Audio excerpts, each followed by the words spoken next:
Hello everyone. Welcome to Midnight Story Channel. I'm here to help you today. I know many of you listen to these stories to help you drift off to sleep, and I'm honored to be part of your journey. Before we begin, don't forget to like this video and subscribe to the channel. Also, where are you from and what time are you watching now? Take a deep breath, get comfortable, and allow yourself to relax. Your story is about to begin. The wind howled across the desolate expanse of Route 93, a lonely ribbon of asphalt cutting through the Nevada desert's heart. My battered Ford pickup's headlights pierced the inky night, their frail beams swallowed by the vast darkness that pressed in from all sides. My hands, calloused from years of manual labor, gripped the steering wheel with a tension that made my knuckles ache. Just a few more miles, I told myself, urging the old truck to hold together. But the universe, it seemed, had other plans. With a cough and a shudder, the engine sputtered out, leaving me coasting to a silent stop on the gravel-strewn shoulder. The world outside my windshield dissolved into an oppressive void, as if the night itself had drawn a heavy curtain around me. "Damn it," I muttered under my breath, twisting the key in the ignition. The starter whined, a pathetic groan that mocked my desperation. I tried again, then again, but the truck refused to stir. Slumping back against the worn leather seat, I let the weight of my predicament settle over me like a suffocating fog. My name is Ellie Harper, 29 years old, a mechanic by trade, now stranded in the middle of nowhere, and I glanced at the cracked face of my wristwatch. 12:17 a.m. Route 93, notorious for its isolation, stretched endlessly in both directions, a black vein through the desert's flesh. No street lights, no passing traffic, just me and the relentless silence. I fumbled for my phone, my only tether to the world beyond this forsaken road. The screen glowed weakly, revealing a single, flickering signal bar that teased hope before vanishing entirely.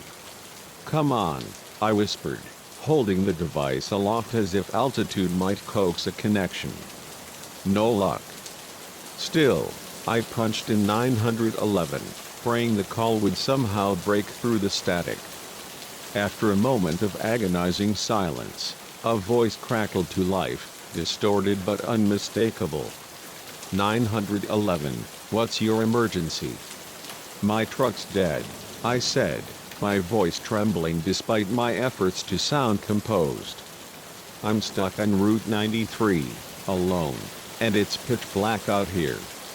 Can you send help?" I forced the words out, each one a battle against the panic clawing at my chest. "Can you provide your exact location, ma'am?" the operator asked, her tone calm but frayed by interference. I peered out the window, straining to spot anything recognizable in the featureless dark. "I'm not sure," I admitted, frustration tightening my throat. "The last sign I saw was for Duskbill, maybe half an hour back. That's all I've got." "All right," she replied after a pause. "I'll dispatch a patrol unit to sweep the area. It might take some time, though.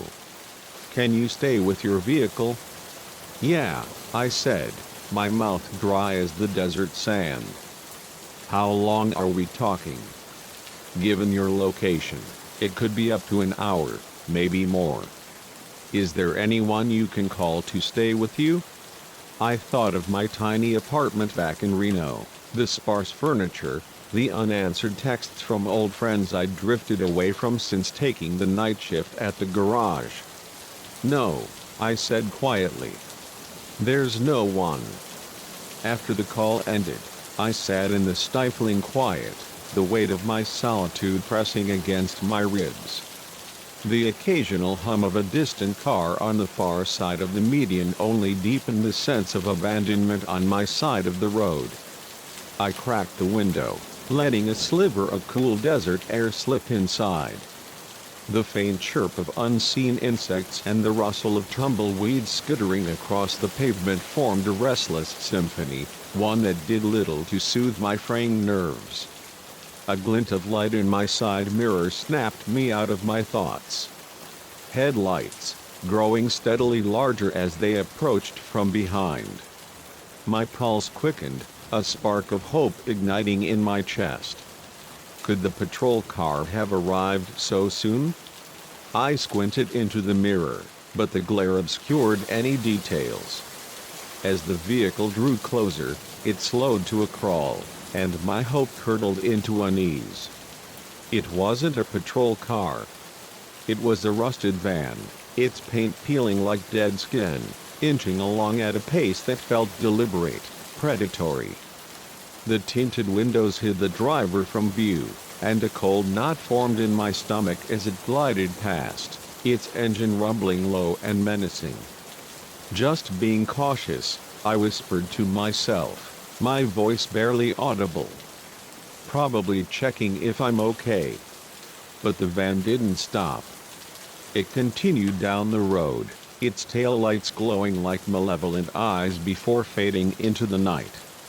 I exhaled shakily, unaware I'd been holding my breath. The minutes dragged on, each one heavier than the last.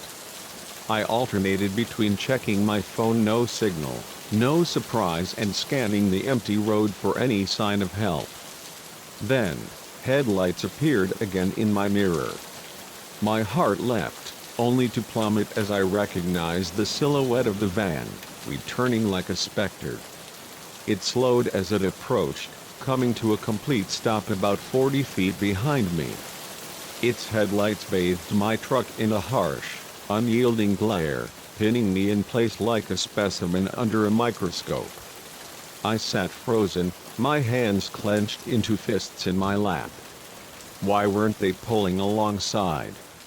Why just sit there, watching? The seconds stretched into an unbearable eternity, the van's presence a silent threat.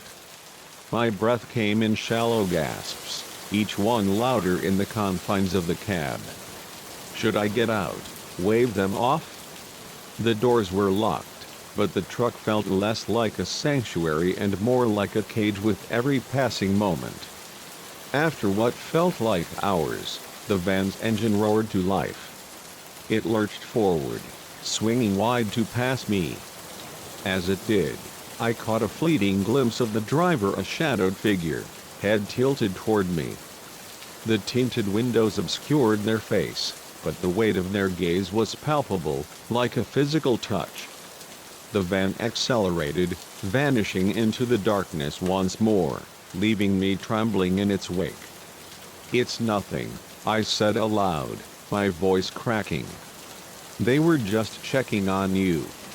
Twice. Without stopping. Totally normal. The words sounded hollow, and my nervous laugh echoed too loudly in the cab. I glanced at my watch. Only 15 minutes had passed since the 911 call. Time was playing tricks, stretching each moment into a torturous limbo. To distract myself, I rummaged through my backpack on the passenger seat. A half-empty pack of gum, a crumpled receipt, a K-Shane flashlight too weak to be useful. My fingers brushed something solid, and I pulled it out, a small canister of bear spray, a gift from my brother when I'd started working late nights. "You never know," he'd said with a grin. I gripped it tightly, its weight a small comfort against the unknown. A new sound cut through the night, faint but unmistakable, the low growl of an engine. I looked up, dread and hope pouring in my chest. Headlights again, but not the patrol car. It was the van, back for a third time.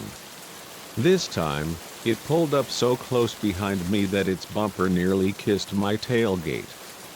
The headlights flooded my cab with blinding light, and I squinted, trying to make out the driver. Nothing but a dark shape, motionless, watching. My fingers tightened around the bear spray, my thumb hovering over the trigger. What did they want? Why didn't they speak, signal, do something? The driver's door creaked open, and my heart stopped. A boot hit the ground, followed by the slow unfolding of a tall figure. Broad-shouldered, definitely male, he stood half-lit by his own headlights, a silhouette against the desert's black canvas. He paused, then began walking toward my truck, each step deliberate, unhurried. My mind raced. The truck was dead. Rolling it downhill wasn't an option on this flat stretch of road. I fumbled for my phone again, but the screen mocked me with its lack of signal. The man was closer now, 10 feet, then 5. He stopped just outside my driver's side window, his presence looming like a storm cloud. I clutched the bear spray, my other hand poised over the horn. If he tried anything, I'd blast him and make enough noise to wake the dead. We sat there, locked in a tense standoff, me rigid in my seat, him standing silent outside. I waited for him to speak, to try the door, to make a move. Instead, he simply stood, his unseen eyes boring into me. A bead of sweat traced a cold path down my spine. Then, slowly, he raised a hand. I braced myself, ready to act. He knocked on the window, two sharp raps that shattered the silence. "You all right in there, miss?" His voice was rough but oddly ordinary, carrying the gravelly warmth of a lifelong desert dweller. I blinked, thrown off balance. Yeah, I managed, loud enough to carry through the glass. "My truck broke down. I'm waiting for a tow." He nodded, stepping back into the light. For the first time, I saw him clearly, an older man, maybe in his late 50s, with a weathered face framed by a faded baseball cap. "Saw you sitting here earlier," he said, his tone matter-of-fact. "Figured I'd make sure you were okay. Ain't safe out here alone at night."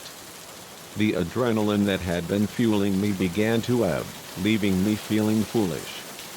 Of course he was just a concerned stranger, not the boogeyman my imagination had conjured. "Thank you," I said, forcing a smile. "I appreciate it. The police should be here soon."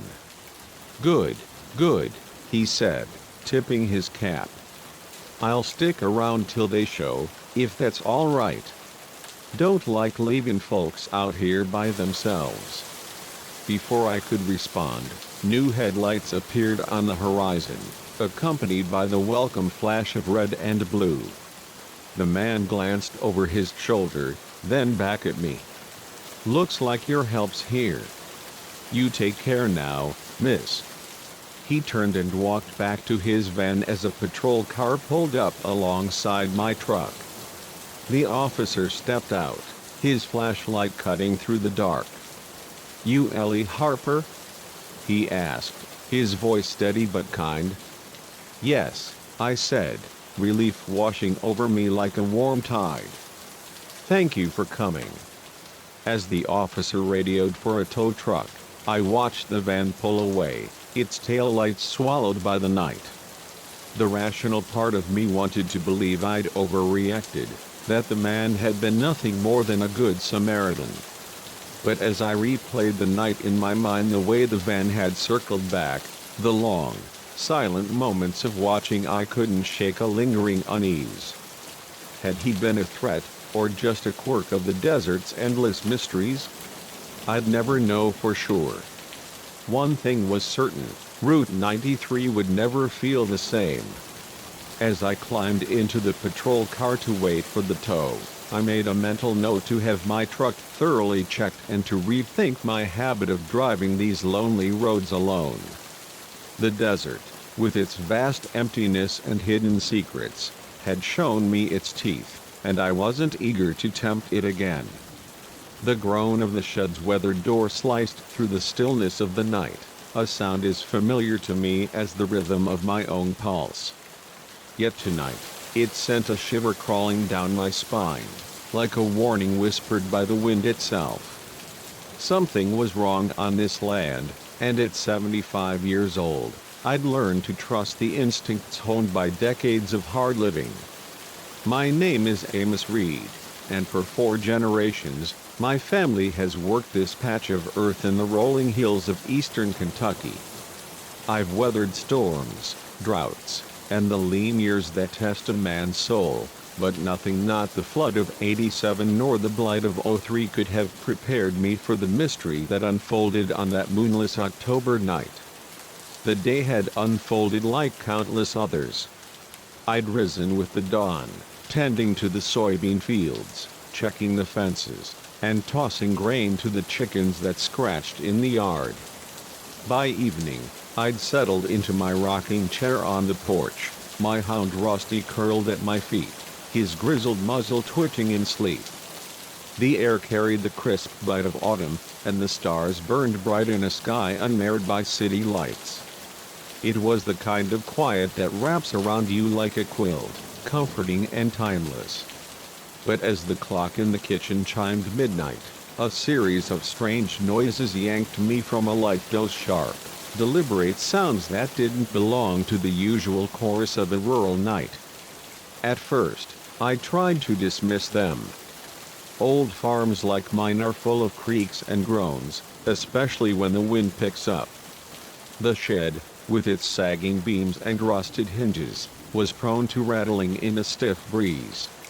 But these sounds were different, rhythmic, almost purposeful, like someone was moving inside, testing the space. Rusty stirred, his ears pricking, a low growl rumbling in his throat. He heard it too. "What's got you spooked, old boy?" I murmured, reaching for my glasses on the side table. The noises grew louder, more distinct, a metallic clang, followed by a heavy thud that seemed to shake the ground beneath the house. I eased myself out of bed, my joints protesting with every movement. Rusty padded behind me, his nails clicking softly on the hardwood floor. I grabbed the flashlight from the nightstand, its solid weight a small reassurance in my hand, though a nagging voice in my head whispered it might not be enough. The floorboard sighed under my weight as I made my way to the back door, pausing to listen. The noises from the shed were unmistakable now, scraping, shuffling, like someone was rummaging through my tools. My hand hovered over the doorknob, torn between the urge to retreat to the safety of my bed and the stubborn duty that came with owning this land. This was my home, my legacy. Whatever was out there, I'd face it. The night air hit me like a slap as I stepped outside, sharp and cold, carrying the scent of damp earth and decaying leaves. The moon was hidden behind a veil of clouds, leaving the farm shrouded in a darkness that seemed to pulse with intent. My flashlight carved a narrow path through the gloom, its beam trembling slightly as I aimed it toward the shed. Rusty growled again, the hair along his spine bristling. "Easy, boy," I whispered, though my own heart was hammering against my ribs. The shed loomed ahead, its warped silhouette barely distinguishable from the surrounding shadows. As I approached, the noises abruptly ceased. The silence that followed was heavier than the sounds had been, thick with anticipation, as if the night itself were holding its breath. I reached the shed door, my hand shaking as I gripped the rusted latch. With a deep breath, I yanked it open, the hinges screaming in protest. The familiar smells of motor oil, sawdust, and old straw rushed out to greet me, but there was something else beneath it, a faint, sour tang that didn't belong. I swept the flashlight's beam across the interior, taking in the cluttered shelves, the neatly stacked hay bales, the ancient tractor I hadn't used in years. Everything seemed in place, yet the air felt charged, like the moment before lightning strike. Then I saw it, my old plow, dragged from its corner to the center of the shed, its blades glinting dully in the flashlight's glow. Tools lay scattered around it, wrenches, hammers, a crowbar strewn as if someone had been interrupted mid-task. "Hello?" I called, my voice thin and reedy in the cavernous space. "Anyone in here?" No answer, but a faint scuffle from the back of the shed made Rusty whine. I stepped forward, my boots crunching on the dirt floor, and aimed a light toward the shadows. That's when I noticed the footprints. They weren't mine. These were larger, the tread pattern unfamiliar, pressed deep into the soft earth. They led toward the rear of the shed, disappearing behind a stack of hay bales. My throat tightened, and I tightened my grip on the flashlight. Someone had been here, maybe still was. I should have turned back, called the sheriff, but a stubborn streak, forged by years of facing down hardship, pushed me onward. Rusty stayed close, his warmth against my leg a small anchor in the rising tide of fear. As I neared the hay bales, I heard it, a soft, ragged breathing, barely audible but unmistakable. Someone was hiding back there. I steadied myself, forcing my voice to carry authority it didn't feel. "I know you're there," I said, aiming the flashlight at the gap between the bales. "Come out slow, and we'll talk. No need for trouble." For a long moment, nothing happened. Then, with a rustle of straw, a figure emerged into the light. The beam caught a young man, no older than 20, his clothes tattered and smeared with dirt. He squinted against the glare, one hand raised to shield his eyes. "Please," he rasped, his voice hoarse with exhaustion or fear. "I didn't take nothing. I just needed somewhere to sleep." I lowered the flashlight slightly, studying him.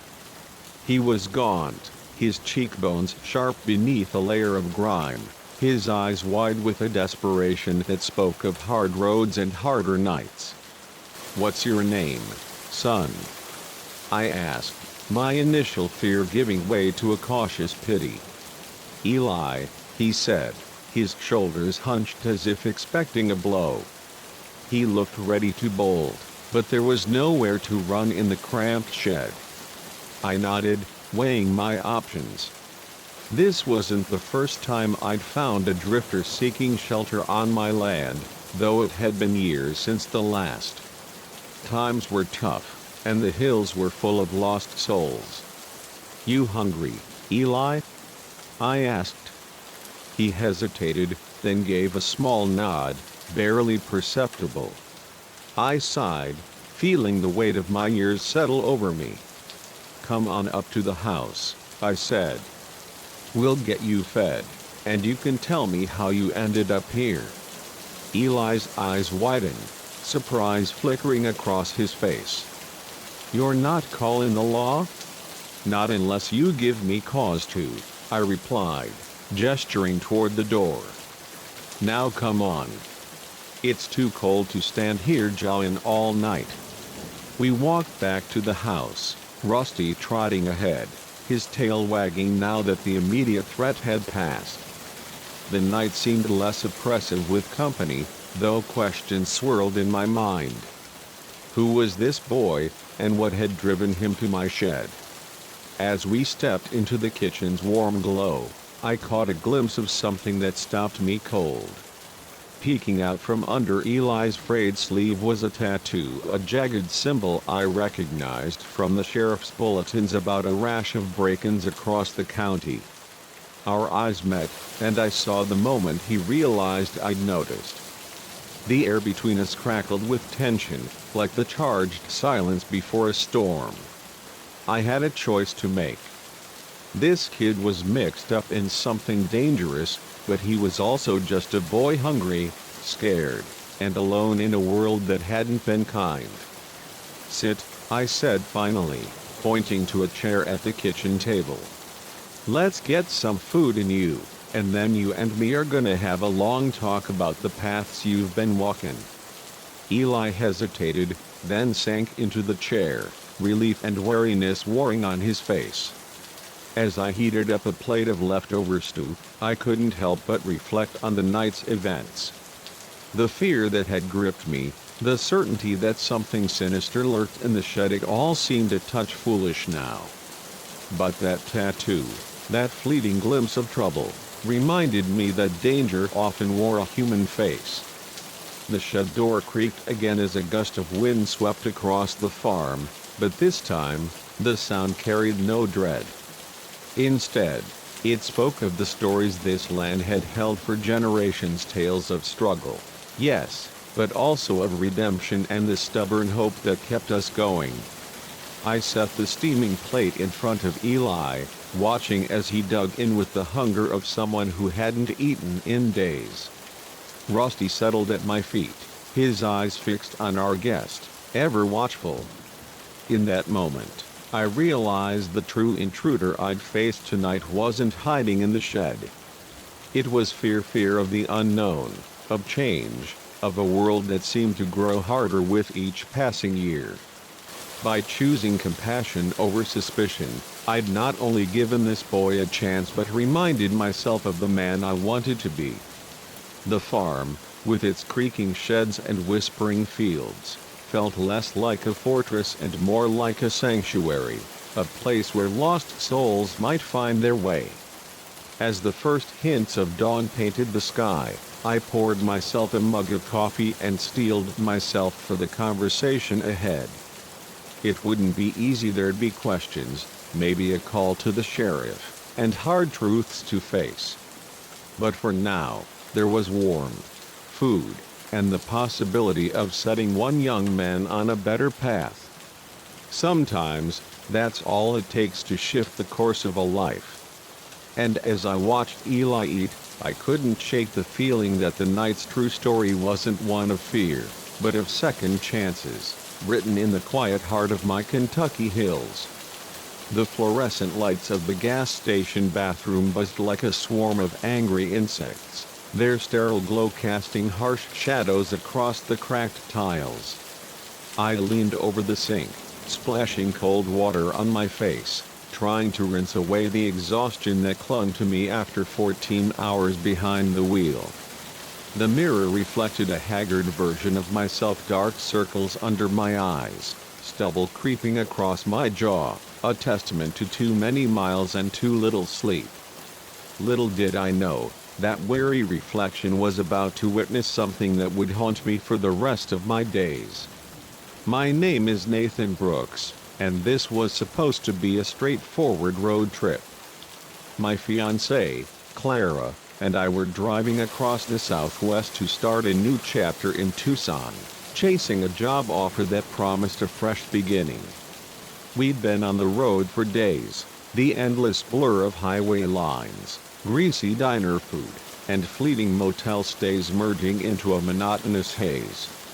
It was just past 1 a.m. when we pulled into a lonely gas station off Interstate 10, somewhere in the vast emptiness of the Arizona desert.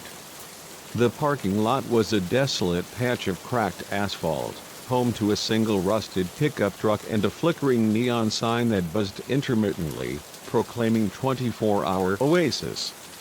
Clara had been dozing for the last 100 miles, her head resting against the passenger window, her auburn hair spilling over the edge of her scarf. "Hey," I said softly, nudging her shoulder. "We're stopping for a bit. Want anything?" She stirred, blinking against the harsh interior light of our SUV. Maybe a soda. And some chips," she mumbled, her voice thick with sleep. "Be quick, okay?" I nodded, grabbing my wallet from the console. "Lock the doors after I get out," I said, a habit born from years of city living.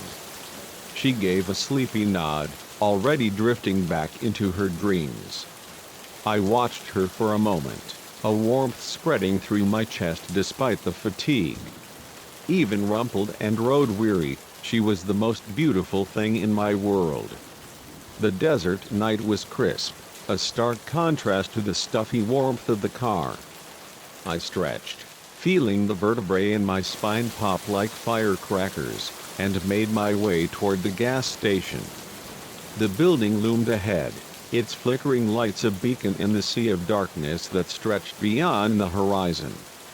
As I approached, I noticed a figure leaning against the wall near the entrance, half shrouded in shadow. He was lighting a cigarette, the flame briefly illuminating a gaunt face before the ember glowed red in the gloom. Something about him set my nerves on edge, maybe the way his head turned to track my movement, or the faint, crooked smile that didn't reach his eyes. "Evening," he said, his voice rough, like gravel underfoot. I gave a curt nod, quickening my pace. The sooner I was in and out, the better. Inside, the station was eerily quiet, the hum of the refrigerators and the faint crackle of a radio the only sounds. My boots echoed on the linoleum as I grabbed a couple of sodas and a bag of tortilla chips, then headed for the restroom. The bathroom was as uninviting as I'd expected, dingy, with a faint smell of mildew and cleaning fluid. I stood at the sink, staring at my reflection, trying to shake the unease that had settled in my gut. It was just the long drive, I told myself, the isolation of the desert playing tricks on my mind. But as I dried my hands and gathered the snacks, a prickle of dread lingered, sharp and insistent. Pushing open the bathroom door, I nearly collided with someone. It was the man from outside, his cigarette now gone, his lanky frame blocking the narrow hallway. "Sorry, pal," he said, stepping back with an exaggerated gesture. But his eyes lingered on me, and the crooked smile returned, wider this time, almost mocking. "No problem," I muttered, sidestepping him. He didn't move aside completely, forcing me to brush past. "Long drive ahead?" he called after me, his tone too casual, too probing.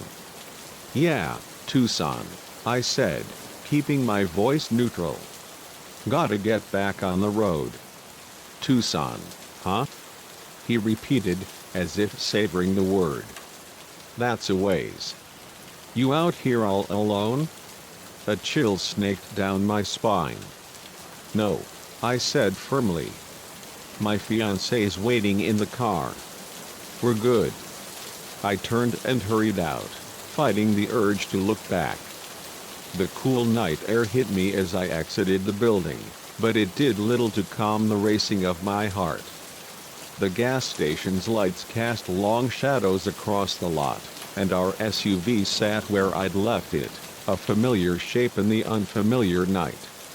Clara's silhouette was still visible through the window, her head tilted against the glass.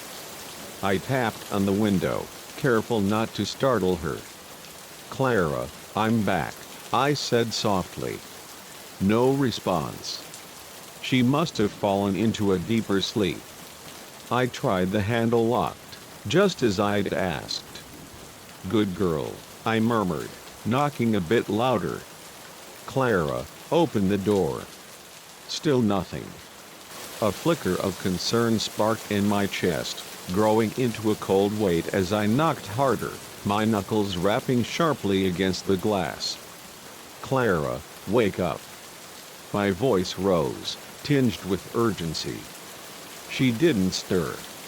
I pressed my face to the window, cupping my hands to block the glare from the station's lights. The passenger seat was empty. My heart lurched. I stumbled back, my mind reeling. This wasn't possible.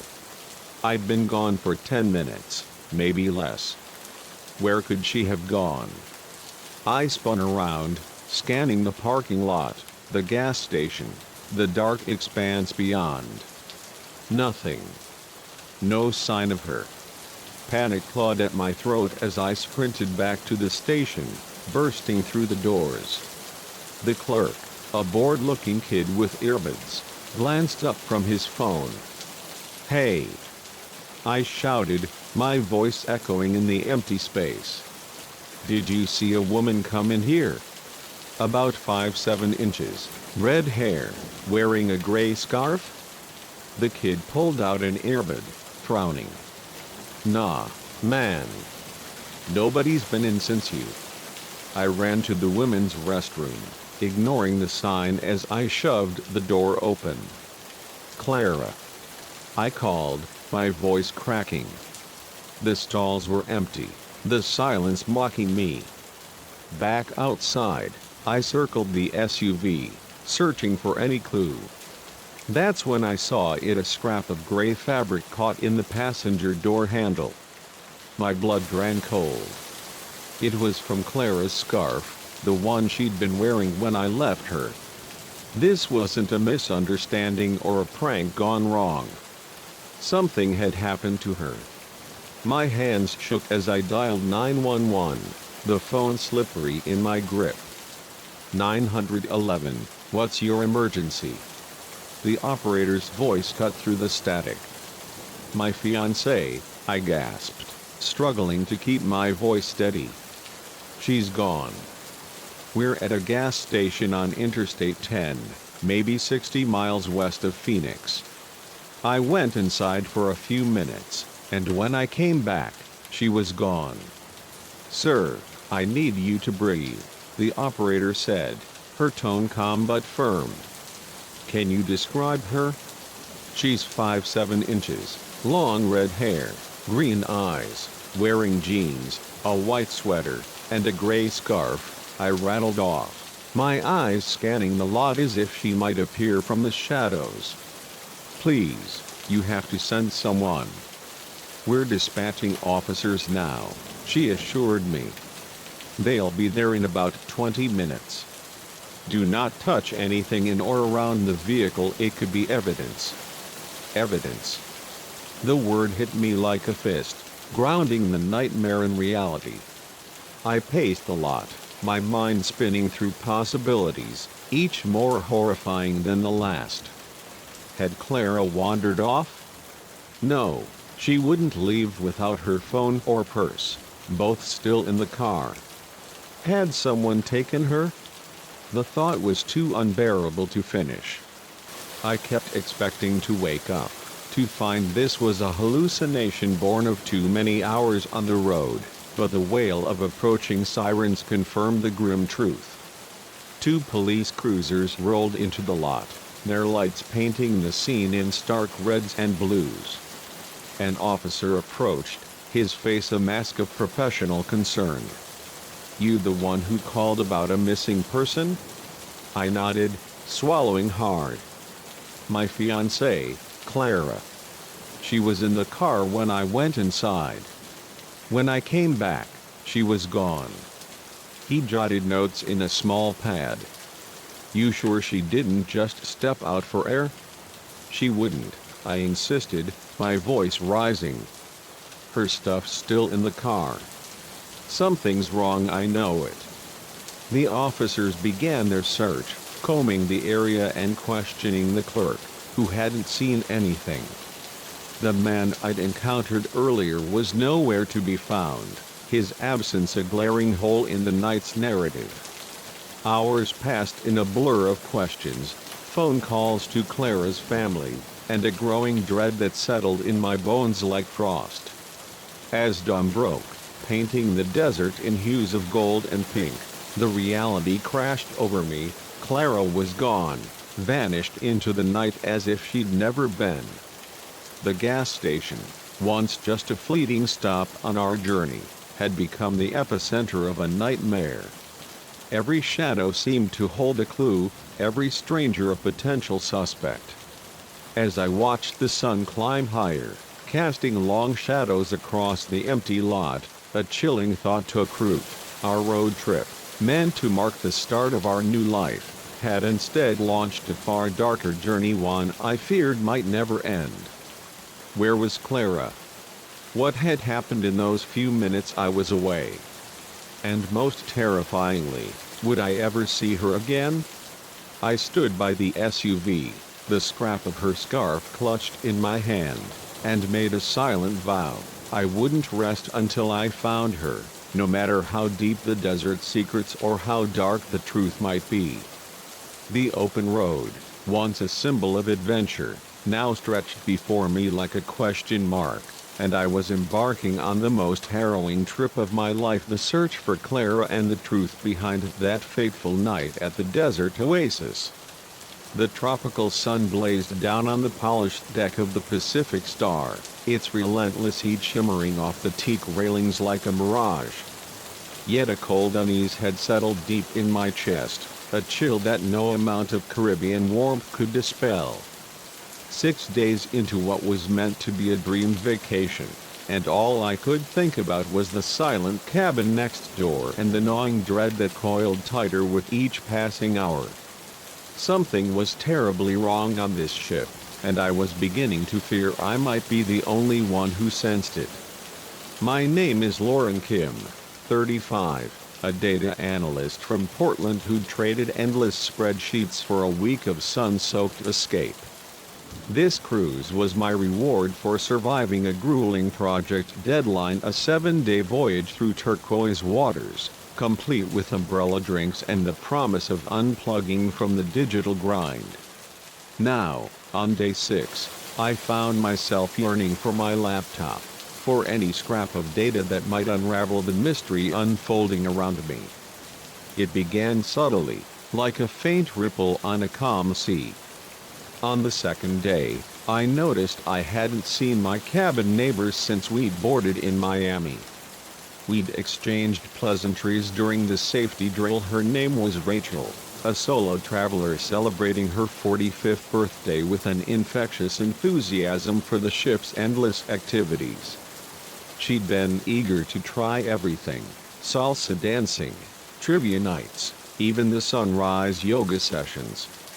But after that first day, she vanished. No sightings at the pool deck, no laughter in the dining hall, no trace of her vibrant energy at the evening shows. At first, I chalked it up to differing schedules. Maybe she was an early bird, hitting the gym while I lingered over coffee, or perhaps she'd fallen ill and was holed up with room service. But by day 3, a quiet alarm began to sound in my mind. I knocked on her cabin door that afternoon, hoping to invite her to the comedy show later that evening. The silence that answered was heavy, unbroken by footsteps or the hum of a television. I tried again that night, my knuckles rapping harder against the polished wood. Still nothing. On day 4, I made my way to the guest services desk, a sleek counter manned by a young crew member named Javier, whose name tag gleamed under the atrium's chandeliers. His smile was practiced, almost too perfect, as I voiced my concern. "I'm sure she's fine, ma'am," Javier said, his tone smooth as glass. "Some guests prefer their privacy. Perhaps she's enjoying the view from her balcony or indulging in our in-room dining options." I pressed further, my unease sharpening. "Could you check if she's used her key card? Or ordered anything? I haven't seen her in days." His smile didn't waver, but a flicker of something discomfort, perhaps, crossed his eyes. "I'm sorry, ma'am, but passenger privacy is paramount. I can't share that information. Is there anything else I can assist you with?" I left the desk with a sour taste in my mouth. Javier's response felt rehearsed, his dismissal too polished, like a script recited one too many times. That night, I lay awake in my cabin, the gentle rocking of the ship doing little to soothe me. The walls were thin, amplifying every sound: footsteps in the corridor, the muffled laughter of late-night revelers.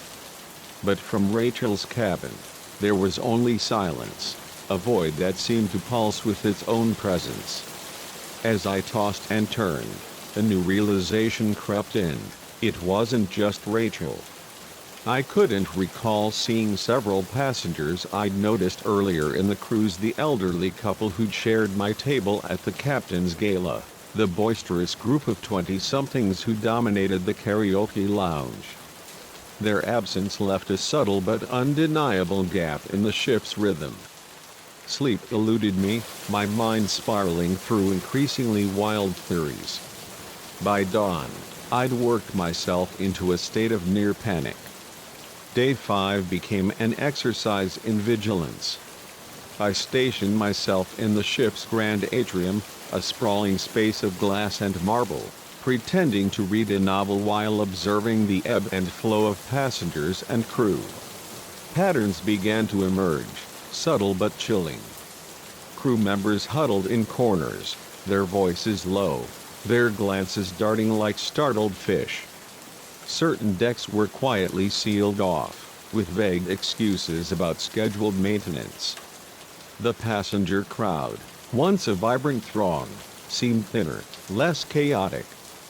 The buffet lines moved faster, the pool deck had empty chairs, and the evening shows felt less packed. The ship wasn't empty, but it was diminished, as if pieces of its soul were being quietly plucked away. My unease grew as I overheard fragments of conversation, other passengers voicing concerns eerily similar to mine. A woman wondered aloud about her missing bridge partner. A man complained that his brother hadn't shown up for their planned snorkeling excursion. Each time, a crew member materialized as if summoned, offering free cocktails or a cheerful change of subject to smooth over the questions. By evening, I couldn't bear the uncertainty any longer. I returned to guest services, determined to demand answers.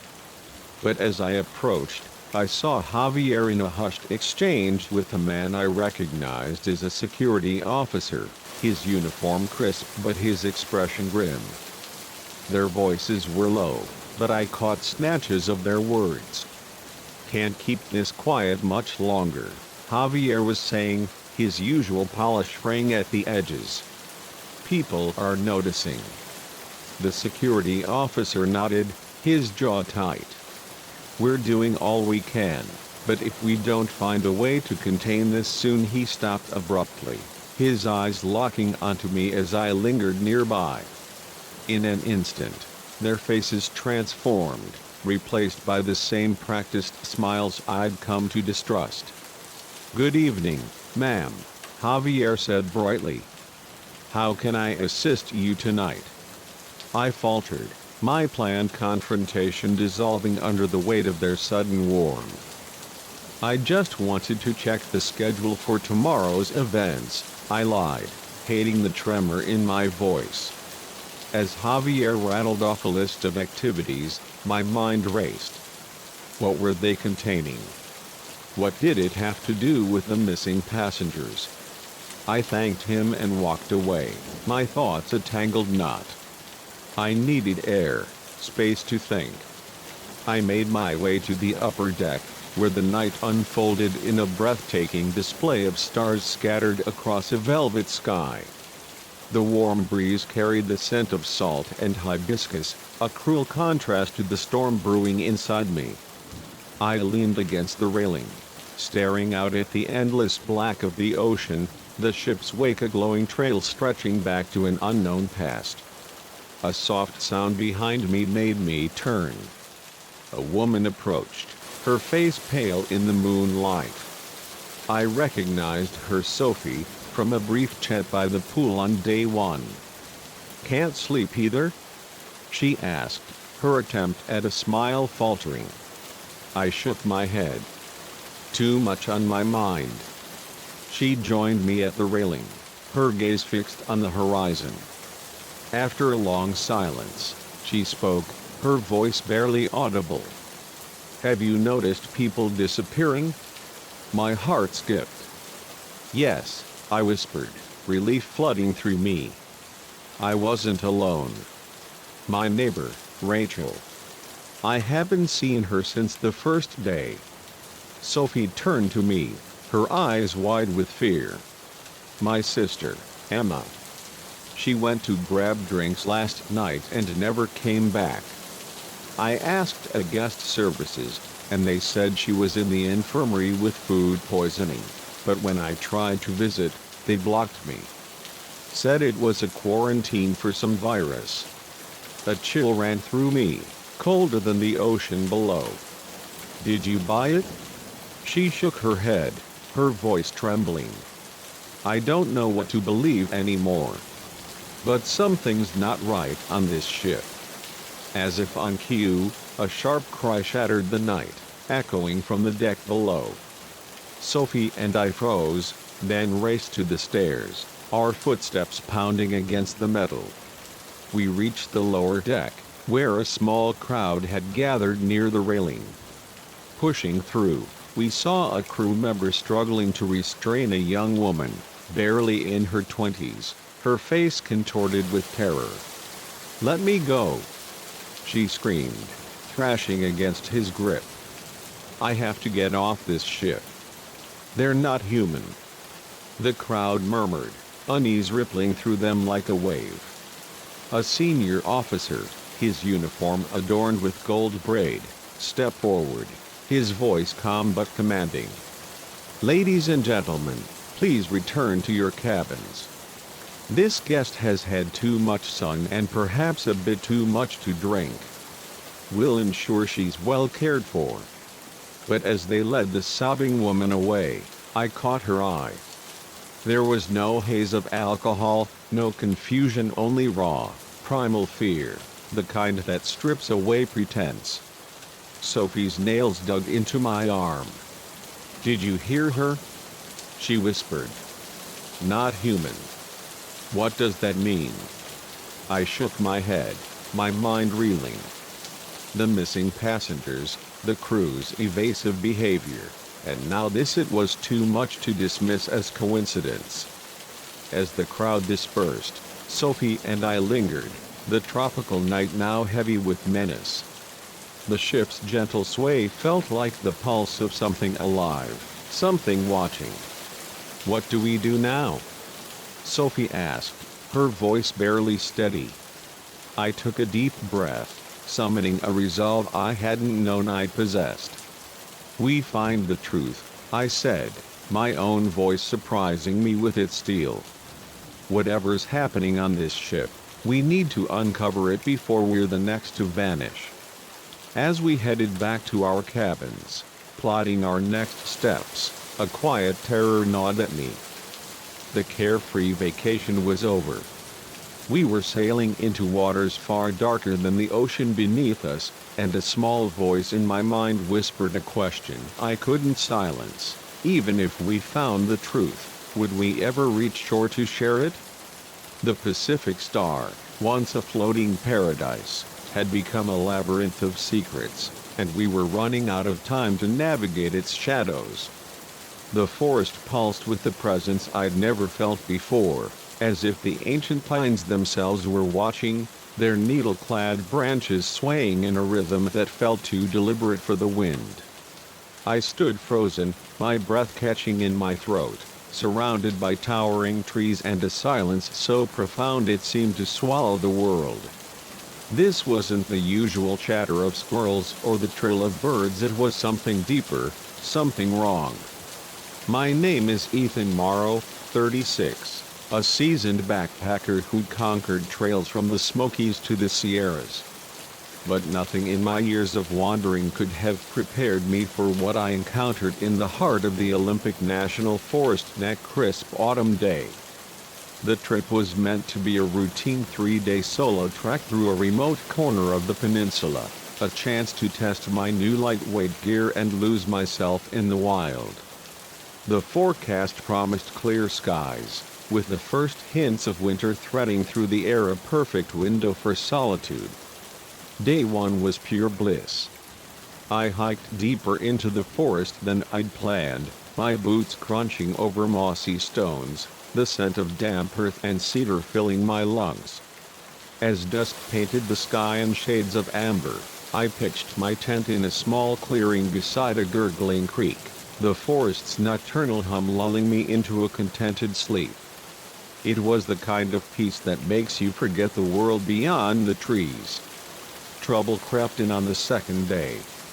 I broke camp at dawn, the morning mist curling around the trunks like ghostly fingers.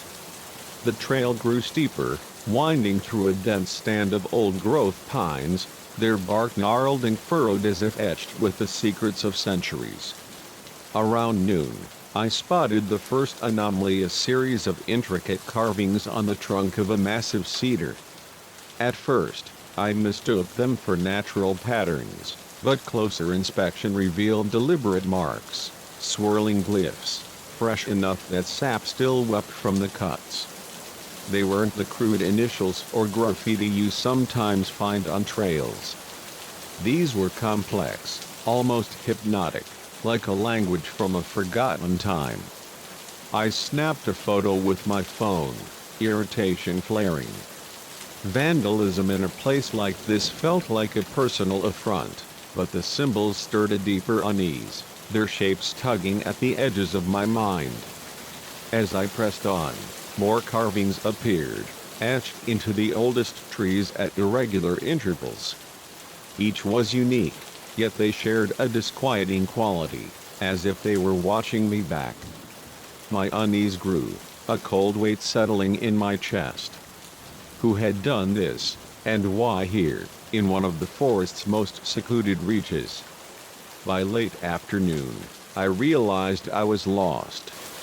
I'd been so fixated on the symbols that I'd missed a trail marker, and now the path was gone, swallowed by the undergrowth. I pulled out my map and compass, but the needle spun lazily, refusing to settle on north. I shook it, tapped it, but it danced as if mocking me. A tendril of fear coiled in my gut. This was no malfunction. Something was interfering, something unnatural.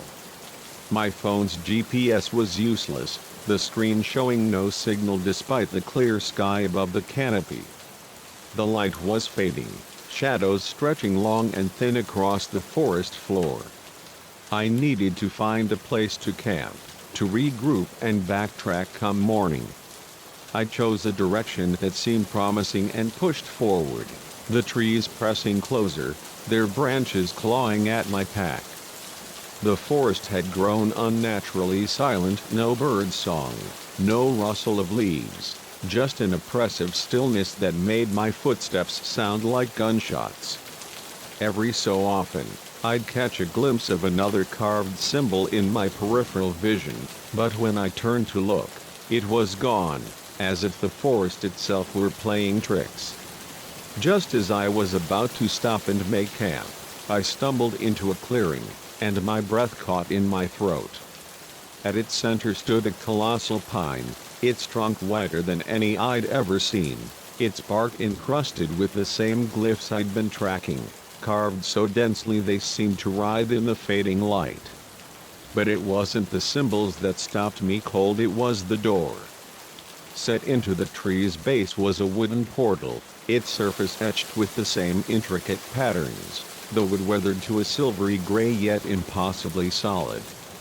It looked ancient, as if it had stood there for millennia, waiting. I approached slowly, my heart pounding so hard I could feel it in my temples. This couldn't be real. Doors didn't belong in trees, not in the middle of nowhere. I reached out, half expecting my hand to pass through an illusion, but my fingers met cold, unyielding wood. The door was solid, its carvings pulsing faintly under my touch, as if alive. A low hum seemed to emanate from it, vibrating through my bones. Against every instinct screaming at me to run, I grasped the iron handle and turned it. The door swung open with a groan that echoed through the silent forest, revealing a void beyond a darkness so absolute it seemed to drink the light. I stood paralyzed, staring into the abyss. Every fiber of my being urged me to flee, but something held me in place. A whisper so faint it might have been my imagination. "Ethan," it called, my name woven into the wind. I stumbled back, slamming the door shut, my breath coming in ragged gasps. That's when I heard it, a low, rhythmic chanting, rising from the depths of the forest. It began softly, barely audible, but grew steadily louder, a chorus of voices speaking words in a tongue I couldn't comprehend. The sound surrounded me, pressing in from all sides, and beneath it, I heard my name again, a promise or a threat. Panic surged through me, shattering the spell that had rooted me to the spot. I ran, crashing through the underbrush, branches tearing at my face and arms. The chanting followed, relentless, its cadence driving me forward. Roots seemed to rise from the earth to trip me, but I kept running, driven by a fear so primal it drowned out all reason. Time blurred, the forest a maze of shadows and whispers. My lungs burned, my legs screamed, but I didn't stop until I collapsed, gasping, in a patch of ferns. As I lay there, the chanting faded, replaced by the tentative sounds of the forest returning, distant owl hoots, the rustle of wind through leaves. I pushed myself up, my body aching, and scanned my surroundings. The trees here were ordinary, their branches unmarred by carvings. Had I imagined it all? But then my boot crunched on something hard. I looked down and felt my blood freeze. Half buried in the leaves was a small stone token, its surface etched with one of the glyphs I'd seen on the trees. It was real, undeniable proof that the nightmare had been no delusion. With trembling hands, I pocketed the token, a talisman of the truth I couldn't ignore. The sky was lightening, dawn's first rays filtering through the canopy.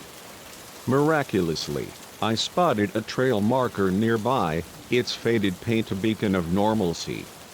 I'd somehow stumbled back to the main path. Ignoring the protests of my battered body, I set off at a brisk pace, driven by the need to reach civilization, to escape the forest's grasp.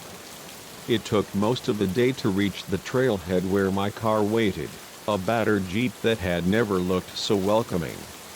As I drove away, my hands shaking on the wheel, the forest loomed in my rearview mirror, its depths hiding secrets I could barely comprehend. I've been home for 10 days now, trying to make sense of what happened. I've scoured books on ancient languages, emailed anthropologists, even contacted a linguist at the university.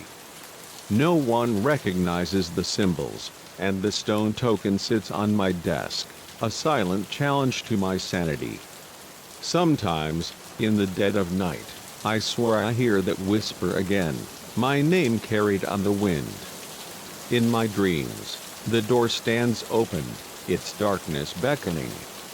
I know I should let it go, write it off as an unexplainable quirk of the wild, but I can't. The mystery of that threshold consumes me, a puzzle I'm compelled to solve. Deep down, in a place I'm reluctant to acknowledge, I know I'll return. The forest is calling, its voice woven into the fabric of my soul, and sooner or later, I'll have to answer. Because the truth is, I left something behind in those woods, something more vital than my gear or my peace of mind. I left a piece of myself, and the forest won't rest until I reclaim it. The trail awaits, and with it, a truth that might unravel everything I thought I knew about the world. The first light of dawn crept over the jagged peaks of the Black Ridge Mountains, casting a pale glow across our ravaged campsite. Shredded canvas flapped in the breeze, our scattered gear glinted in the dew-soaked grass, and the full scope of the night's chaos came into brutal focus. But it wasn't the destruction that sent a shiver through my bones, it was the massive, unidentifiable tracks leading away from the clearing, vanishing into the dense forest beyond. Whatever had visited us under the cover of darkness was still out there, and against all reason, we were about to follow its trail. My name is Lucas Kane, and what began as a weekend escape with my oldest friend, Ryan, had spiraled into a nightmare plucked from the darkest corners of imagination. We'd planned this trip for months, a chance to ditch the soul-crushing grind of our tech jobs and reconnect with the wild. Both of us were seasoned campers, with years of backcountry experience under our belts, but nothing not the bear encounters in Yosemite or the storms in the Adirondacks could have prepared us for what we stumbled into in the remote reaches of the Blackridge Range. We'd arrived at the trailhead on Friday afternoon, our packs heavy with supplies for a 3-day adventure. The hiking was grueling but exhilarating, the air sharp with the scent of pine and the promise of freedom. By the time we reached our chosen campsite, a secluded meadow cradled by a rushing stream, we were exhausted but buzzing with adrenaline. "This is it, man," Ryan said, dropping his pack with a grin. "No emails, no deadlines, just the mountains and us." "Couldn't agree more," I replied, taking a deep breath of the crisp air. "Let's get the fire going and crack open those whiskeys we hauled in the evening." Unfolded like a dream. We built a roaring fire, grilled sausages over the flames, and swapped stories under a sky ablaze with stars. The forest hummed around us, alive with the rustle of nocturnal creatures and the distant call of an owl. It felt like we'd slipped into a world where time didn't exist, just the two of us and the endless wilderness. As we crawled into our sleeping bags, the fire's embers glowing softly, I drifted off to the soothing cadence of the stream, more at peace than I'd been in years. I don't know what woke me. Maybe it was the sudden absence of the forest's nighttime chorus, or perhaps some primal instinct sensing a predator's gaze. My eyes snapped open, my heart pounding in the pitch-black confines of the tent. "Ryan," I whispered, reaching out to shake his shoulder. "Wake up." He stirred, groaning. "What's the deal? What time is it?" I hissed, straining to listen. "Something's out there." We fell silent, the air thick with tension. At first, there was nothing but the faint crackle of the dying fire. Then we heard it heavy, deliberate footsteps circling the campsite. They weren't hurried, but purposeful, as if whatever was out there was sizing us up. Ryan's hand found mine in the darkness, his grip tight enough to bruise. Neither of us dared breathe as the steps paused just outside the tent's flimsy walls. A deep, rumbling breath followed, like a beast scenting its prey, and then a low growl vibrated through the air, guttural, intelligent, unlike any animal I'd ever heard. Before we could react, the tent was torn away, the poles snapping like dry twigs. In the faint moonlight, I caught a glimpse of our attacker, a towering figure, easily 9 feet tall, cloaked in coarse, dark fur. It wasn't a bear, despite its size. Its form was too humanoid, its limbs too articulated. Its eyes gleamed with a chilling awareness, locking onto us with predatory intent. "Run!" I screamed, grabbing Ryan's arm and dragging him toward the trees. We crashed through the underbrush, blind with terror, branches clawing at our skin. Behind us, the creature pursued, its heavy footfalls shaking the earth, its growls echoing through the forest like a war drum. We ran until our lungs burned and our legs threatened to give out, finally collapsing behind a moss-covered boulder, gasping for air. What was that thing?" Ryan panted, his face pale in the dim light. I shook my head, my mind reeling. "I don't know, but it's not following us anymore." We huddled there for hours, jumping at every snap of a twig, but the creature didn't reappear. As dawn broke, we crept back to the campsite, dreading what we'd find. The scene was one of utter devastation, our tent in tatters, gear strewn across the meadow, deep claw marks gouged into nearby trees. But it was the footprints that stopped us cold, enormous, five-toed impressions, unmistakably hominid but far too large for any human. They stretched away from the camp, leading deeper into the forest. "We should get out of here," Ryan said, his voice barely above a whisper. "Grab what we can and go." But a reckless curiosity, that stubborn human flaw, took hold. "We should follow them," I said, the words surprising even me. "We need to know what that thing was." Ryan stared at me, torn between fear and the same dangerous intrigue that gripped me. After a moment, he nodded. "We salvaged what gear we could: flashlights, a first aid kit, a half-crushed water bottle, and set off, following the trail of massive tracks. The prints led us through dense thickets and up rocky inclines, the terrain growing wilder with each step. The forest itself seemed to change, the trees older, their branches twisting into grotesque shapes, the air heavy with an unnatural stillness. No birds sang, no insects buzzed, just the crunch of our boots and the weight of our own breathing. "Lucas, look," Ryan called, his voice tight. He pointed to a tree, its bark carved with a strange symbol, a dizzying spiral that seemed to shift when I stared too long. "It's not just this one," he added, gesturing around us. The symbol was everywhere, etched into the largest trees, each mark pulsing with a faint menace. We pressed on, the tracks leading us deeper into a forest that felt less like Earth and more like a realm apart. Exhaustion gnawed at us, but just as I was about to call for a break, we emerged into a clearing dominated by a single, monstrous tree. Its trunk was a tapestry of overlapping symbols, and at its base yawned a cave-like opening, its edges framed by gnarled roots. The footprints led straight inside. "We should go in," Ryan said, his voice barely audible. Every instinct screamed at me to turn back, but the pull of the unknown was stronger. We clicked on our flashlights and stepped into the cave, the air cool and damp, tinged with a musky scent that prickled my nose. The tunnel twisted downward, its walls etched with more symbols, these painted in a dark, glistening pigment.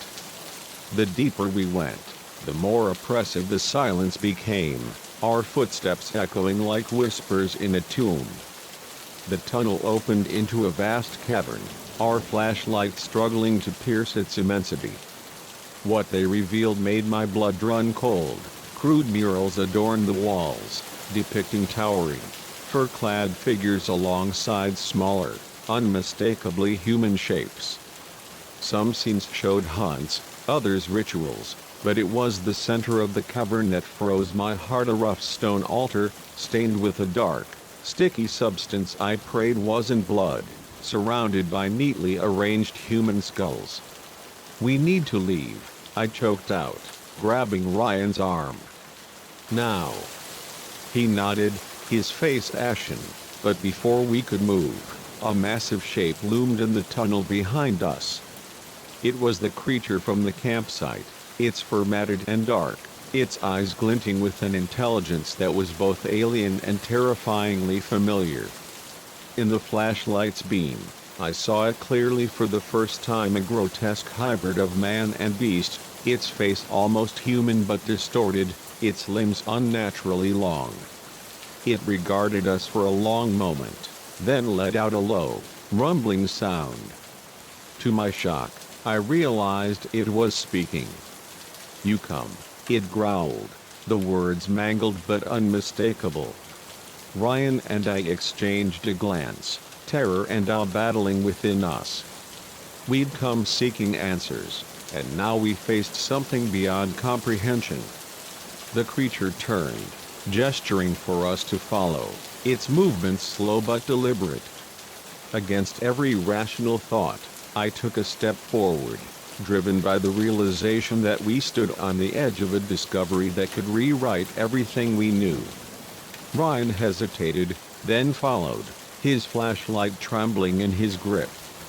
As we trailed the creature deeper into the cave system, the darkness seemed to pulse with secrets.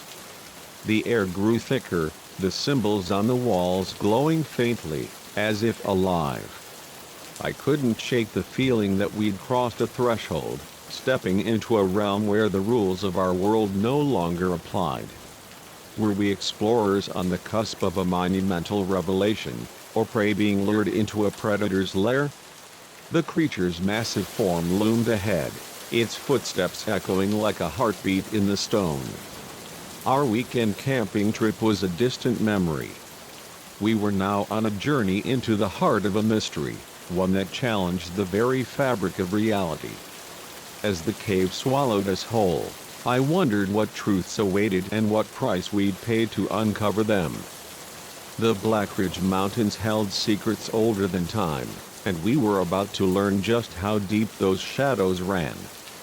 The endless stretch of Route 66 unfurled before me, a weathered artery of asphalt slicing through the Oklahoma Panhandle's desolate plains. My rig's headlights carved twin tunnels through the suffocating darkness, illuminating nothing but cracked pavement and the occasional skeletal tumbleweed skittering across the road. The low hum of the engine was my only companion, a steady pulse in the stillness of the midnight hour.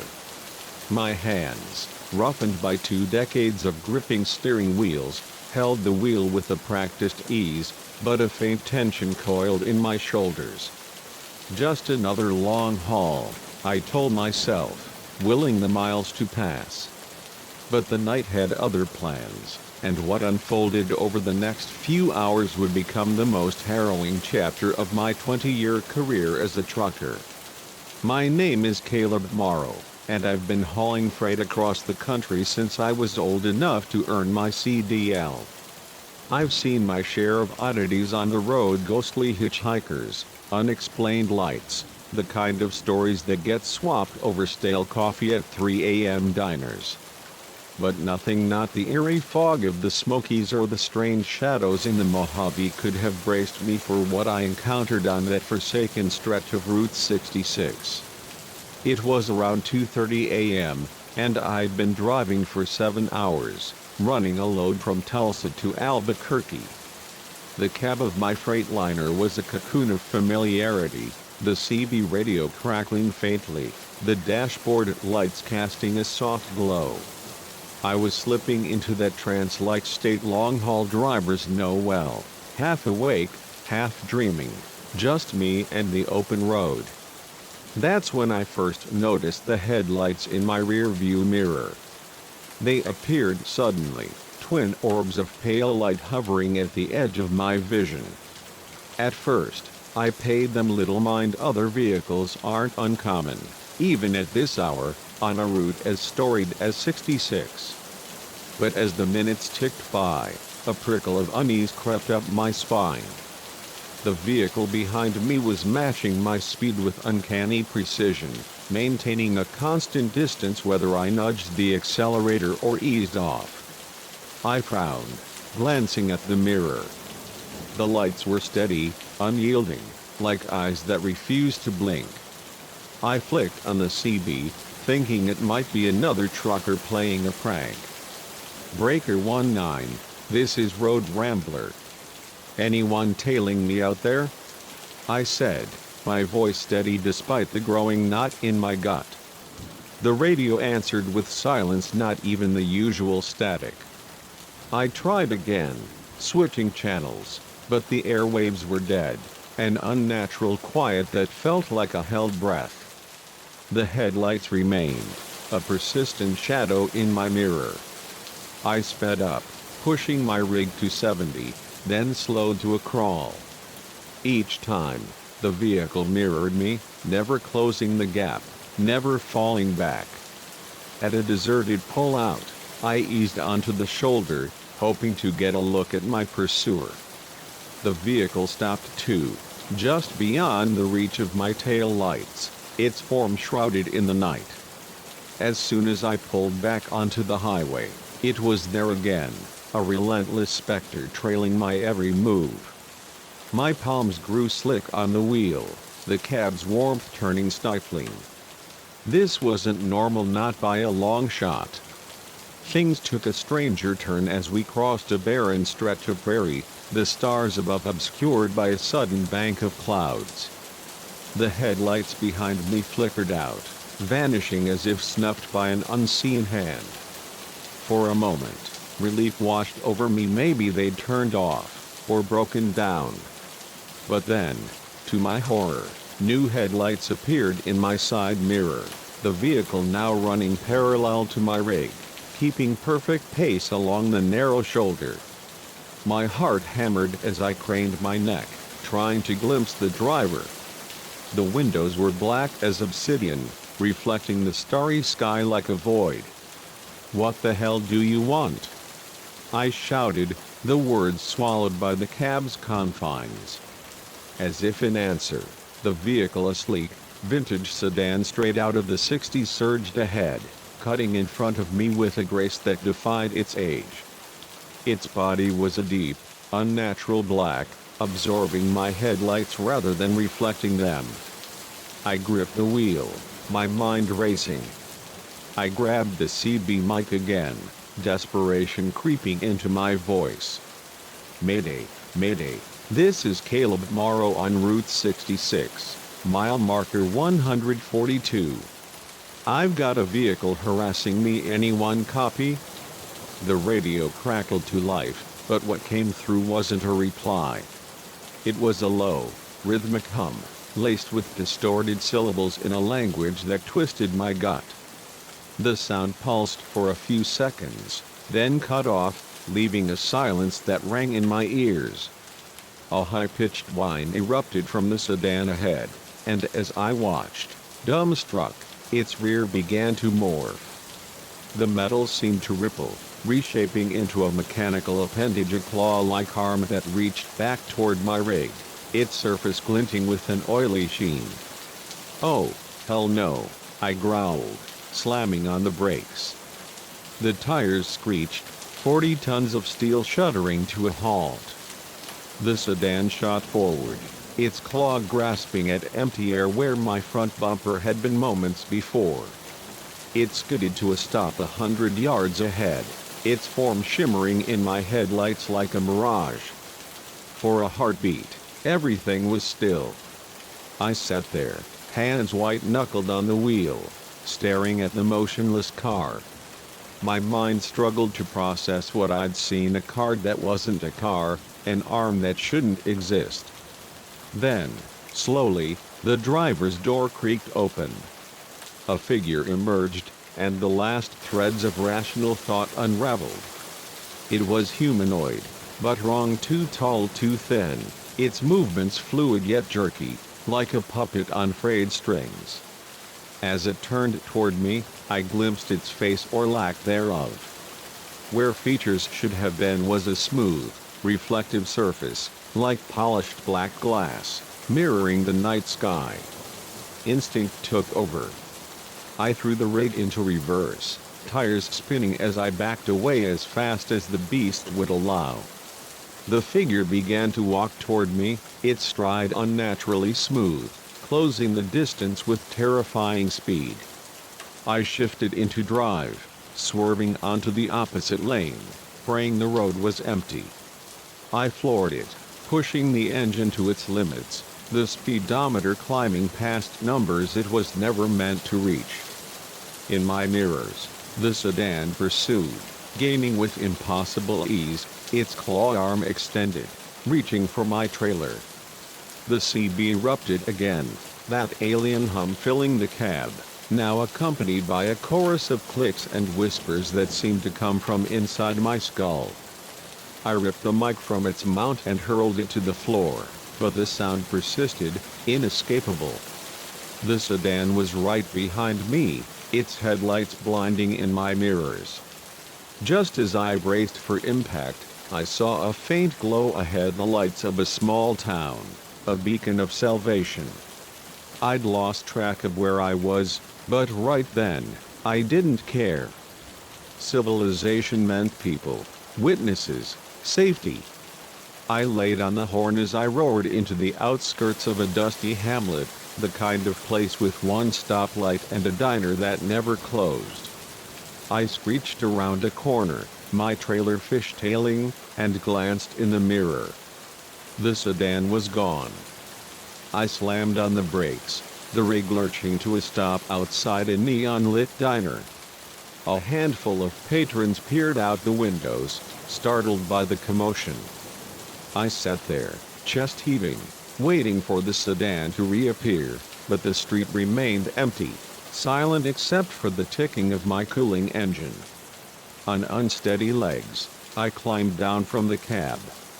A grizzled trucker, his flannel shirt stained with coffee, approached. "You okay, buddy? You came tearing in here like the devil himself was on your tail." I opened my mouth to explain, but the words caught in my throat. Who would believe me? Thought my brakes were acting up, I lied, my voice hoarse. Got spooked, that's all. Sorry for the ruckus. The small crowd dispersed, their curiosity sated, and I leaned against the rig, trying to piece together the night's insanity. Had it been a hallucination, a trick of exhaustion and the endless road? But then I saw it, a mark on the side of my trailer, where the claw had reached. It was a perfect imprint, not human, with too many fingers, pressed so deeply into the steel it looked like it had been molded in wax. My stomach churned. Whatever had chased me was real, and its touch lingered like a curse. I climbed back into the cab, my hands still trembling, and made a silent vow. I'd find answers, no matter where the trail led. The highways I traveled for years weren't just lonely stretches of pavement anymore, they were hunting grounds, stalked by something that defied explanation. Route 66, once my lifeline, had become a place of terror, and as I pulled out of that sleepy town, the dawn breaking over the horizon, I knew my nightmare was only beginning. Somewhere out there, the phantom sedan waited, and I had a sinking feeling our paths would cross again. The sterile glow of the hospital's overhead lights buzzed faintly, casting a cold sheen across the linoleum floor of Ward 4B. I sat at the nurse's station, a lukewarm mug of coffee cradled in my hands, the quiet hum of the night shift wrapping around me like a familiar blanket.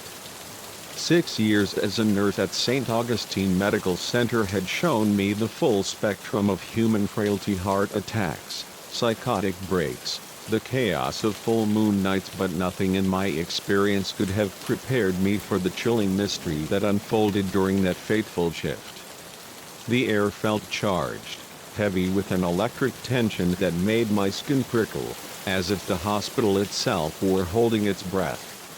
My name is Mia Alvarez, and I'd grown accustomed to the rhythms of the night. Ward 4B, a small unit for stable patients, was unusually calm that evening, with only 4 occupants, all resting peacefully. I'd completed my rounds, checked vitals, and settled into update charts, the soft clatter of my keyboard the only sound in the stillness. But as I sipped my coffee, a subtle shift in the atmosphere caught my attention. The air grew denser, the faint hum of the lights taking on a discordant edge. I glanced up, half expecting to see storm clouds gathering beyond the windows, but the night sky was clear, studded with stars. That's when I saw her, a fleeting glimpse at the edge of my vision, a figure in a pale gown standing at the far end of the corridor. I turned, my heart giving a startled thud, but the hallway was empty, its shadows undisturbed. I shook my head, blaming the late hour and the caffeine jitters, but a nagging unease settled in my gut, sharp and insistent. To ease my mind, I decided to do another round, my sneakers squeaking softly against the polished floor. I peered into each room. Mrs. Callahan in 401, snoring gently. Mr. Patel in 402, his foredrip steady. Ms. Rivera in 403, her blankets neatly tucked. But in 404, my breath caught. The bed was empty, the sheets rumpled as if someone had just slipped out. Panic flared, hot and immediate. I checked the bathroom empty. My mind raced through protocols. A missing patient was a code yellow, a potential crisis. I hurried back to the nurse's station, reaching for the phone to alert security, but froze as I saw her again. She stood at the junction where Ward 4B met the abandoned East Wing, her back to me, her long, dark hair cascading past her shoulders. Her silhouette was stark against the darkness beyond, her gown fluttering faintly despite the still air.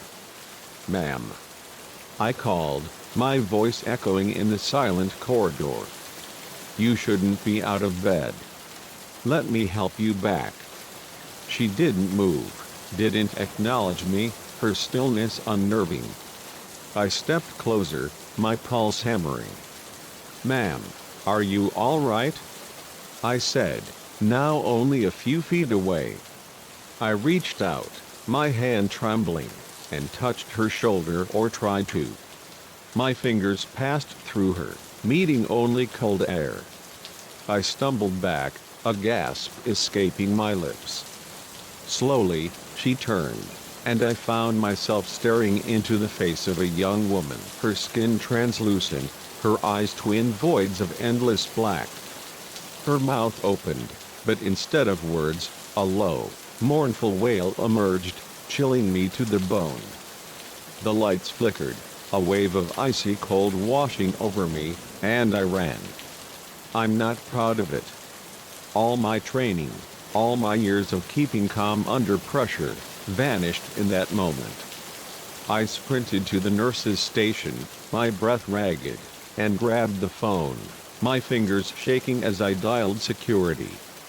"This is Nurse Alvarez on 4B, I said as soon as they answered. "I need help now. There's something in the ward. An intruder." "An intruder?" The guard's voice was skeptical. "You sure it's not a patient wandering?" "No," I snapped, my voice sharper than intended. "It's not a patient. Please, just get up here." I hung up and turned back to the hallway, half expecting the spectral figure to be standing right behind me. The corridor was empty, but the oppressive atmosphere lingered, thick as fog. I forced myself to breathe deeply, clinging to the edge of rational thought. Maybe I was overtired, or someone was pulling a cruel prank.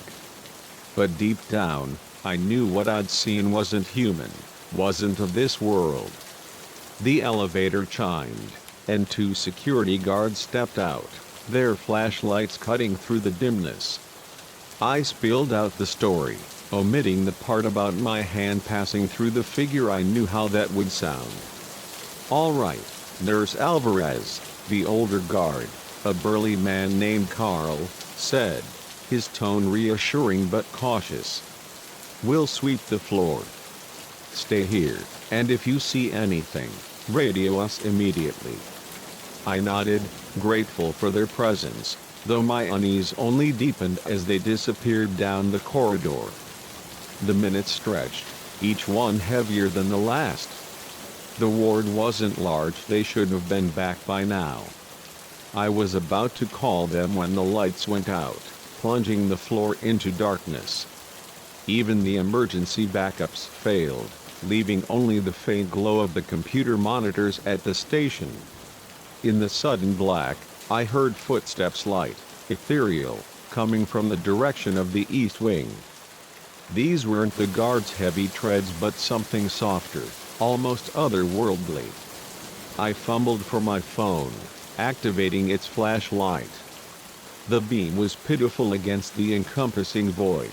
but it caught her, the spectral woman, standing midway down the hall. She wasn't alone. Behind her, dozens of figures materialized, all in hospital gowns, their eyes black and hollow. They moved toward me, their steps jerky, unnatural, like marionettes on frayed strings. My heart pounded as I recognized some of them: Mr. Torres, who had passed from a stroke last year; Mrs. Nguyen, lost to pneumonia months ago. And at the forefront, my breath caught Dr. Elena Marquez, my mentor, who had died in a car accident 3 years prior. They surrounded me, their cold presence pressing against my skin, making it hard to breathe. I closed my eyes, certain this was the end, but a warm hand touched my shoulder. I opened my eyes to see Dr. Marquez, not the ghostly version, but as I'd known her in life, her dark eyes kind and steady. "It's all right, Mia," she said, her voice echoing as if from a distant shore. "We mean you no harm." "What's happening?" I managed, my voice barely a whisper. "A thinning of the veil," she replied, her expression solemn. "Once a year, on this night, the boundary between worlds softens. We can cross over, just for a little while." "But why?" I asked, glancing at the sea of familiar faces, their empty eyes now softened with something like longing. "Why come back?" Dr. Marquez's smile was tinged with sadness. "Some of us have unfinished business. Others wish to see loved ones one last time. And some," she paused, her gaze piercing. "Some come to deliver a message." She leaned closer, her voice dropping to a whisper, and spoke words that seared into my soul, words that would reshape my life in ways I couldn't yet fathom. As she finished, the other spirits began to fade, their forms dissolving into the returning light. The darkness receded, the overhead lights flickering back to life. I stood alone in the hallway, the weight of her message settling over me like a mantle. The elevator chimed again, and the guards reappeared, looking puzzled. "Everything okay up here?" Carl asked. "We got your call, but when we checked earlier, the ward was clear." I opened my mouth to explain, then closed it. How could I describe what I'd just witnessed? "False alarm," I said, the words feeling hollow. "Everything's fine now." They left, and I sank into the chair at the nurse's station, my mind a whirlwind. The message Dr. Marquez had given me was no small thing. It demanded action, choices I wasn't sure I was ready to make. But as the first rays of dawn crept through the windows, painting the ward in soft gold, I allowed myself a moment to simply exist, to breathe in a world that had grown infinitely stranger and more wondrous overnight. Ward 4B would never feel the same. Neither would I. The night shift had always been a place of quiet battles, but now it was a threshold, a place where the veil between life and death grew thin. As I gathered my things to end my shift, I knew the path ahead would be fraught with challenges, but also with purpose. The echoes of that night would linger, guiding me toward a destiny I was only beginning to understand. The static hiss from the baby monitor sliced through the quiet, sending a jolt of ice down my spine. I'd tucked the kids into bed an hour ago, their soft snores a comforting rhythm in the suburban stillness. But what came next wasn't the fussing of a restless toddler or the whimpers of a bad dream. It was a man's voice, low and sinister, whispering, "I'm watching you." My body froze, my eyes darting to the front door I'd bolted hours earlier, then to the staircase leading to the children's rooms. How could someone be up there, and worse, how long had they been lurking, unseen, in the shadows of this house? "My name is Sophie Delgado," A 17-year-old high school junior saving up for college by babysitting for the families on Maple Lane. What started as a routine gig for the Thompsons had spiraled into the most terrifying night of my life. The Thompsons were the kind of clients every sitter dreams of: kind, reliable, with two adorable kids, Lily, 6, and Owen, 3. They paid generously, and after a year of watching their children, I'd come to think of their cozy colonial as a second home. But tonight, that sense of safety shattered, replaced by a dread that clung to me like damp fog. The evening had begun like any other. I arrived at 5:30 p.m., just as Mr. and Mrs. Thompson were slipping on their coats for a rare date night. They left cash for takeout, a list of emergency numbers pinned to the fridge, and firm instructions for the kids to be in bed by 8:00. "We'll be back around midnight," Mrs. Thompson said, her smile warm as she adjusted her scarf. "Text if you need us, Sophie." I nodded, waving them off, already planning a fun night with the kids. The first few hours were a breeze. We ordered pizza, the kids giggling as they smeared sauce on their cheeks. We played a round of Candyland, Lily crowing triumphantly when she beat us to the candy castle. By 8:00, I'd wrangled them into pajamas, read Owen a story about a brave little train, and tucked Lily in with her favorite stuffed bunny. The house settled into a peaceful hush, and I curled up on the living room couch with my chemistry textbook, the glow of a table lamp casting soft shadows across the room. The quiet was a gift, a chance to chip away at my homework in the calm of the Thompsons' home. But just past 10:00, a flicker of movement outside the bay window caught my eye. I glanced up, expecting to see a passing car or a neighbor's cat, but the front yard was still, bathed in the amber glow of street lights.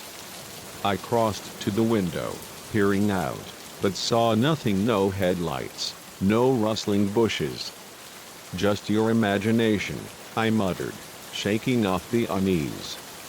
Yet as I returned to the couch, a prickling sensation crawled up my neck, the unshakable feeling of being watched. Every creak of the old house, every sigh of the radiator, set my nerves on edge. I turned on the TV, hoping the murmur of a sitcom would drown out my jitters. It was 11:15 when the baby monitor crackled to life, that chilling voice cutting through the laughter of a canned laugh track. My heart lurched, my textbook sliding to the floor with a thud. My first instinct was to bolt, to grab my keys and flee, but the thought of Lily and Owen upstairs stopped me cold. What if the intruder was with them? With trembling hands, I snatched my phone, my fingers hovering over the keypad. A call might alert whoever was up there, so I opted for a text to Mr. Thompson: "Emergency, someone's in the house. Call police now." My phone buzzed almost instantly with an incoming call from him. Terrified the ringtone would give me away, I silenced it and texted again: "Can't talk. Intruder upstairs with kids. Hurry." His reply was immediate: "Police on the way. We're coming home. Stay safe." I stood at the foot of the stairs, my pulse roaring in my ears. The house felt alive with menace, each shadow a potential threat. Should I go up, try to get the kids out? Or would that put them in greater danger?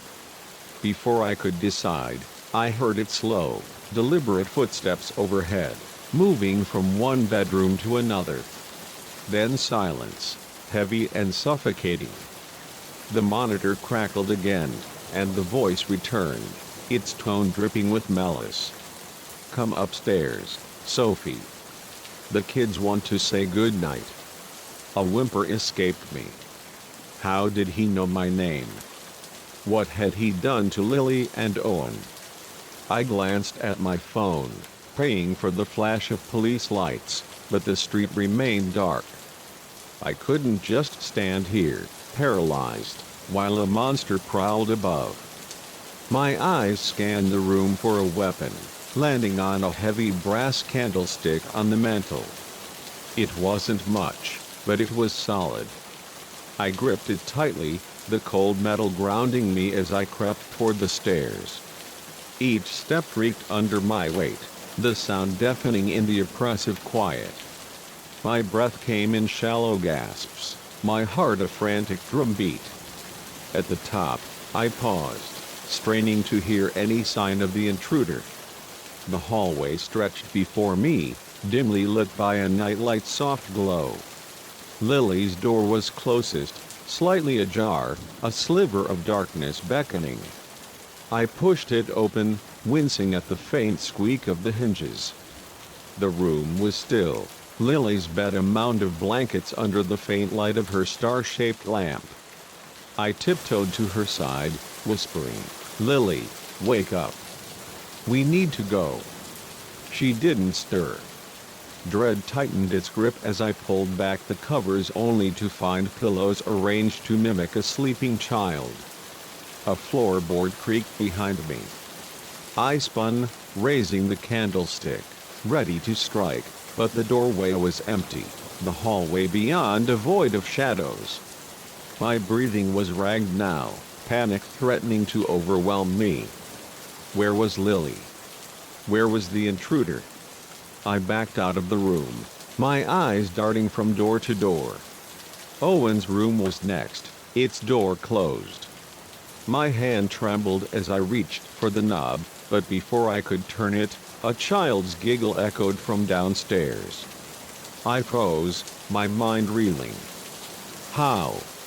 I'd been at the base of the stairs the whole time. No one could have slipped past me. Unless the intruder had been downstairs all along, toying with me, luring me away from the kids. The realization hit like a physical blow.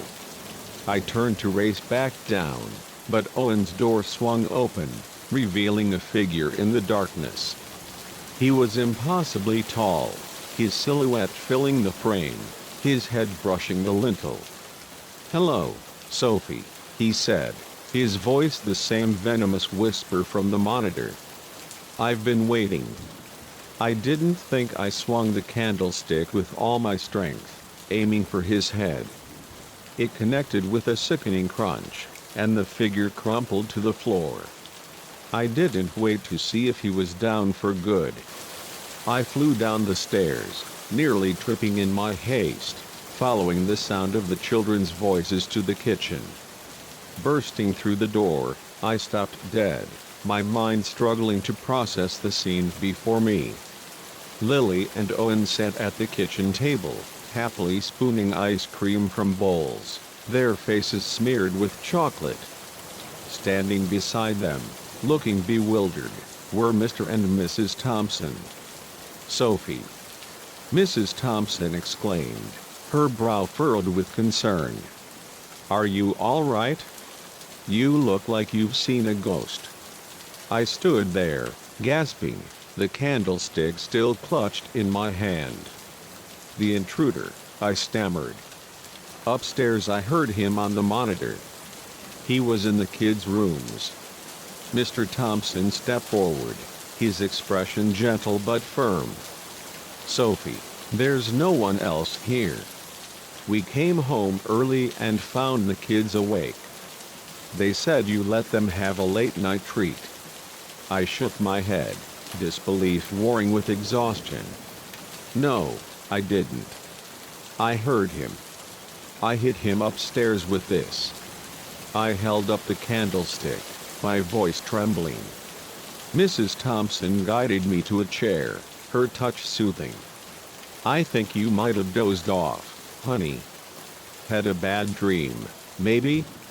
It's easy to get spooked in a quiet house." Mr. Thompson slipped upstairs, returning moments later. "Everything's where it should be, Sophie.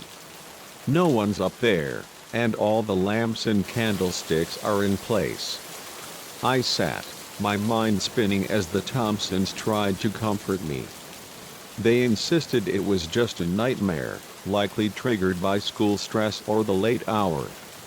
They even offered to drive me home, their kindness a stark contrast to the terror still coursing through me.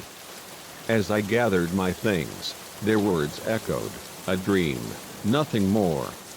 But it had felt so real, the voice, the footsteps, the weight of the candlestick in my hand. As Mr. Thompson drove me home, I stared out the window at the dark, quiet streets of Maple Lane. The fear had been visceral, the threat undeniable.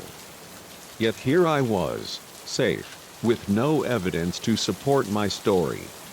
I tried to convince myself it was over, that my mind had played a cruel trick. But as we turned onto my street, I glanced in the side mirror, and my breath caught. For a split second, I saw a figure in the back seat, a gaunt face, grinning with too many teeth, its eyes glinting with malice. I whipped around, heart pounding, but the seat was empty, the car silent except for the hum of the engine. Just my imagination. It had to be. Right? The shimmering heat haze on the horizon twisted into a human shape, and my pulse quickened, a sharp stutter in the steady rhythm of our journey. A solitary figure stood on the cracked asphalt of Route 50, thumb outstretched, a silhouette against the Utah desert's relentless sun. As we sped past, I caught a fleeting glimpse of a haggard face, eyes shadowed with a desperation that lingered in my mind. My wife, Emma, let out a soft gasp from the passenger seat. "Did you see him?" she asked, her voice tinged with unease. I nodded, my grip tightening on the steering wheel, because I had seen him and I knew, with a certainty that chilled me, that we'd see him again, miles down the road, impossibly ahead of us. My name is Daniel Walsh, and what began as a cross-country road trip to celebrate our 6th anniversary had veered into a nightmare that defied all logic. Emma and I had set out from Denver, bound for Zion National Park, choosing the scenic backroads to savor the open vistas and quiet moments together. The first few days were a blur of joy, singing off-key to classic rock, playing road trip trivia, marveling at the shifting landscapes of the American West.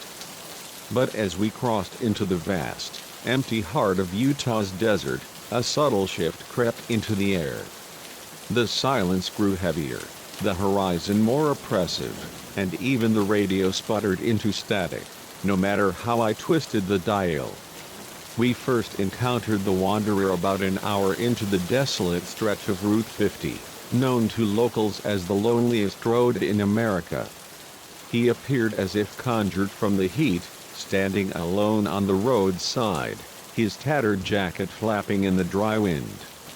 His face was obscured by a wide-brimmed hat, but his posture, thumb raised, body slightly hunched, spoke of a weary traveler. We passed him at 75 miles per hour, the SUV's engine humming steadily. Should we have stopped? Emma asked, twisting to peer back at the receding figure. I shook my head, keeping my eyes on the road. You know the rule, Em. No picking up strangers, especially out here in the middle of nowhere. She nodded, but her brow furrowed with concern. I hope he's okay. It's brutal out there. He'll be fine, I said, forcing confidence into my voice. Someone else will come along. But a nagging unease settled in my chest, like a stone dropped into still water. The desert stretched endlessly around us, its flat expanse broken only by distant buttes and the occasional shimmer of a mirage. The wanderer's image lingered, his shadowed eyes haunting me. 20 minutes later, we saw him again. Same tattered jacket, same outstretched thumb, same weary stance, but impossibly, he was ahead of us, standing on the right side of the road. Emma's breath caught. Daniel, That's him, isn't it?" Her voice trembled, mirroring the shock rippling through me. "It can't be," I said, but the words felt hollow. We'd been driving at top speed, the road straight as an arrow, with no turnoffs or shortcuts. No one could have overtaken us, not on foot, not in a vehicle. Yet there he was, unmistakable. As we passed, I slowed slightly, catching a clearer glimpse. His face was gaunt, almost skeletal, his eyes hidden behind dark sunglasses that seemed to swallow the light. The air in the SUV grew thick, our silence heavy with unspoken questions. "Maybe it's someone else," I offered, grasping for logic. "Another hitchhiker, dressed similarly." Emma shook her head, her hands twisting in her lap. "You saw him, Daniel. It's the same man." We drove on, the desert's monotony amplifying our unease. The radio spat static, the signal lost in the vast emptiness. I tried to focus on the road, but my mind churned, replaying the wanderer's impossible reappearance. 15 minutes later, Emma screamed, her hand clutching my arm. He was back, standing dead center in our lane, his silhouette stark against the asphalt. I slammed on the brakes, tires screeching as we skidded to a stop mere feet from him. My heart pounded, a frantic drumbeat echoing in my ears.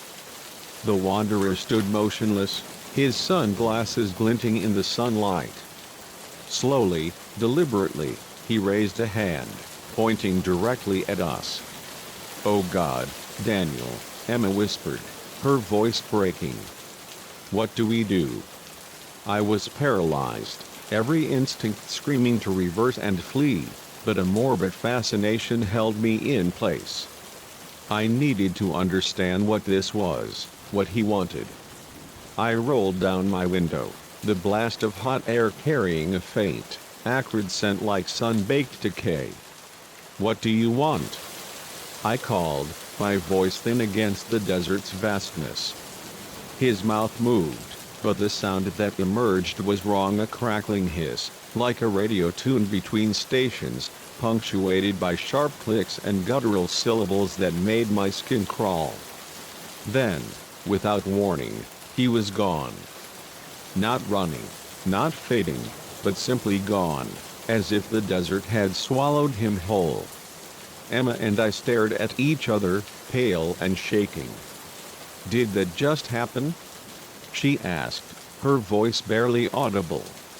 I nodded, unable to speak, my mind grappling with the impossible.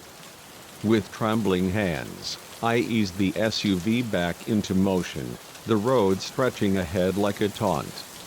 We drove in silence, jumping at every shadow, every flicker of heat on the horizon. As the sun dipped low, painting the desert in fiery hues, we spotted a weathered diner on the roadside, its neon sign flickering open. Without a word, I pulled into the gravel lot, both of us craving the anchor of human presence, a moment of normalcy amidst the madness. The diner was nearly deserted, save for a lone waitress wiping down the counter and an elderly man hunched over a coffee mug in a corner booth. We slid into a vinyl seat, the air thick with the scent of grease and burnt coffee. The waitress, her name tag reading Marla, approached with a tired smile. "What'll it be, folks?" We ordered burgers and coffee, and as she walked away, I found myself blurting out, "You ever hear any weird stories about this stretch of road? Like things that don't make sense?" Marla paused, her eyes narrowing slightly. "Weird how?" she asked, her tone cautious. "Like seeing someone who shouldn't be there," I said, choosing my words carefully. "Someone who keeps showing up, no matter how far you drive." A shadow crossed her face, a mix of recognition and wariness. She glanced around, then leaned in, her voice low. You saw him, didn't you? The Wanderer. Emma's fork clattered against her plate. You know about him? She asked, her voice trembling. Marla nodded, her expression grim. He's been haunting Route 50 longer than I've been alive. Some say he's the spirit of a drifter who died out here, forever trying to catch a ride to nowhere. Others, she hesitated, her eyes darting to the window. Others say he's something older, something not human, looking for souls to claim. She straightened, her demeanor shifting back to professional. But that's just tall tales. The desert messes with your head, you know. Plays tricks. With that, she hurried off, leaving us in stunned silence. Daniel, Emma said finally, her hands wrapped tightly around her mug. I don't care about Zion anymore. I just want to go home. I reached across the table, squeezing her hand. We'll leave at first light. Find a motel tonight, then head back to Denver tomorrow. But even as I spoke, doubt gnawed at me. Would it be that simple? Would the Wanderer let us go? We ate in silence, the diner's fluorescent lights a frail shield against the encroaching dark. As we paid the bill, the old man in the corner booth looked up, his rheumy eyes fixing on us. You can't outrun him, you know, he said, his voice gravelly with age. I froze, Emma's hand tightening in mine. What do you mean? I asked, dreading the answer. He's not after a ride, the man said, his gaze distant. He's after a replacement.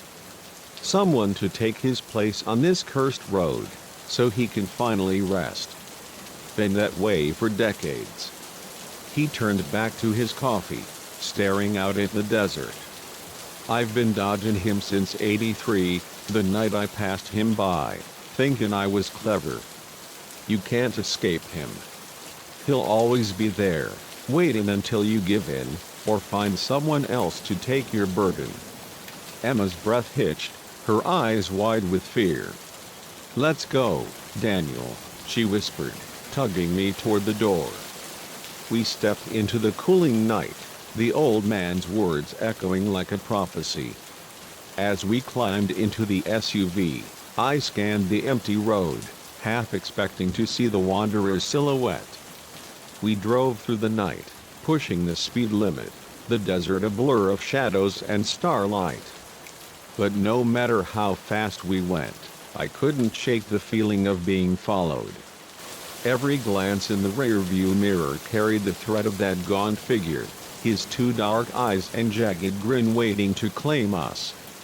Route 50 stretched before us, an endless ribbon of asphalt, and with every mile, I knew the Wanderer was out there, patient, inevitable. Our anniversary trip had become a flight from something ancient and relentless, and I feared that no distance, no dawn, would free us from his gaze. The first knock came at midnight, a faint tap barely audible over the howling gale that battered the cliffs.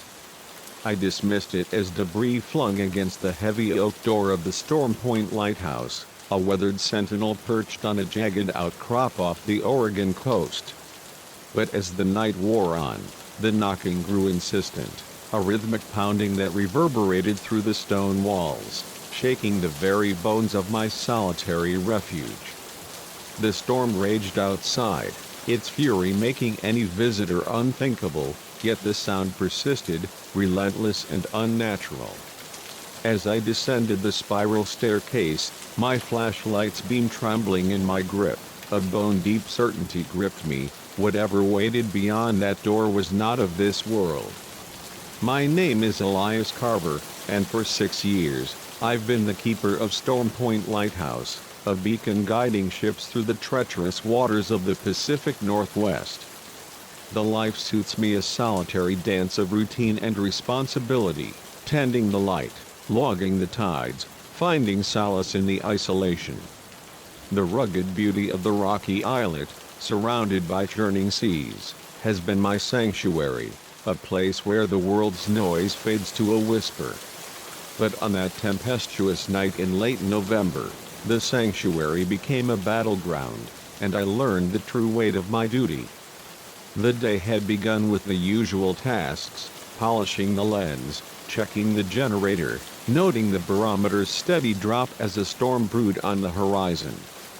By noon, the radio crackled with warnings of a fierce squall, gale force winds, towering waves, and driving rain. I secured the lighthouse, battening down hatches and stowing loose equipment, my movements practiced but tinged with a quiet pride. Nights like this were why I was here, my light a lifeline for sailors caught in the storm's grasp.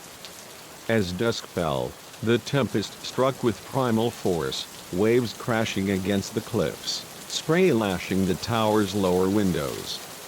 I climbed the spiral stairs to ignite the beacon, its steady pulse cutting through the chaos, a promise of safety in the dark. Settling into the keeper's quarters with a pot of black coffee and a dog-eared novel, I braced for a long night. The storm's roar was a constant companion, wind shrieking around the tower, rain hammering the glass. It was almost comforting, a reminder of nature's raw power. But then came the knock, 3 soft raps, barely distinguishable from the gale's fury. I paused, my book forgotten, listening. The lighthouse stood alone on its rocky perch, miles from the mainland, accessible only by boat in calm seas. No one could be out there, not in this maelstrom. Minutes later, it came again, louder, more deliberate. A chill crept up my spine, unrelated to the damp air seeping through the stone. I tried to rationalize it: a loose shutter, perhaps, or driftwood caught against the door. But by 2 a.m., the knocking had escalated into a thunderous pounding, each blow vibrating through the floor, impossible to ignore. It shifted too, moving from the main door to the rear entrance, then to the high windows of the tower, as if testing every entry. Fear and curiosity waged a silent war within me. Every instinct urged me to stay put, to wait out the storm and pretend the sound was nothing more than the night's wrath. But I was the keeper, bound by duty to face whatever threatened my post. With shaking hands, I grabbed my heavy-duty flashlight, its weight a small comfort, and began the descent down the iron staircase. The pounding grew louder, each thud a hammer against my resolve. My heart raced, my breath shallow in the tower's confines. At the door, I hesitated, the flashlight's beam dancing across the weathered oak. What if someone was out there, a shipwrecked sailor, desperate for shelter? I couldn't leave them to the storm's mercy. Steeling myself, I unbolted the locks and yanked the door open.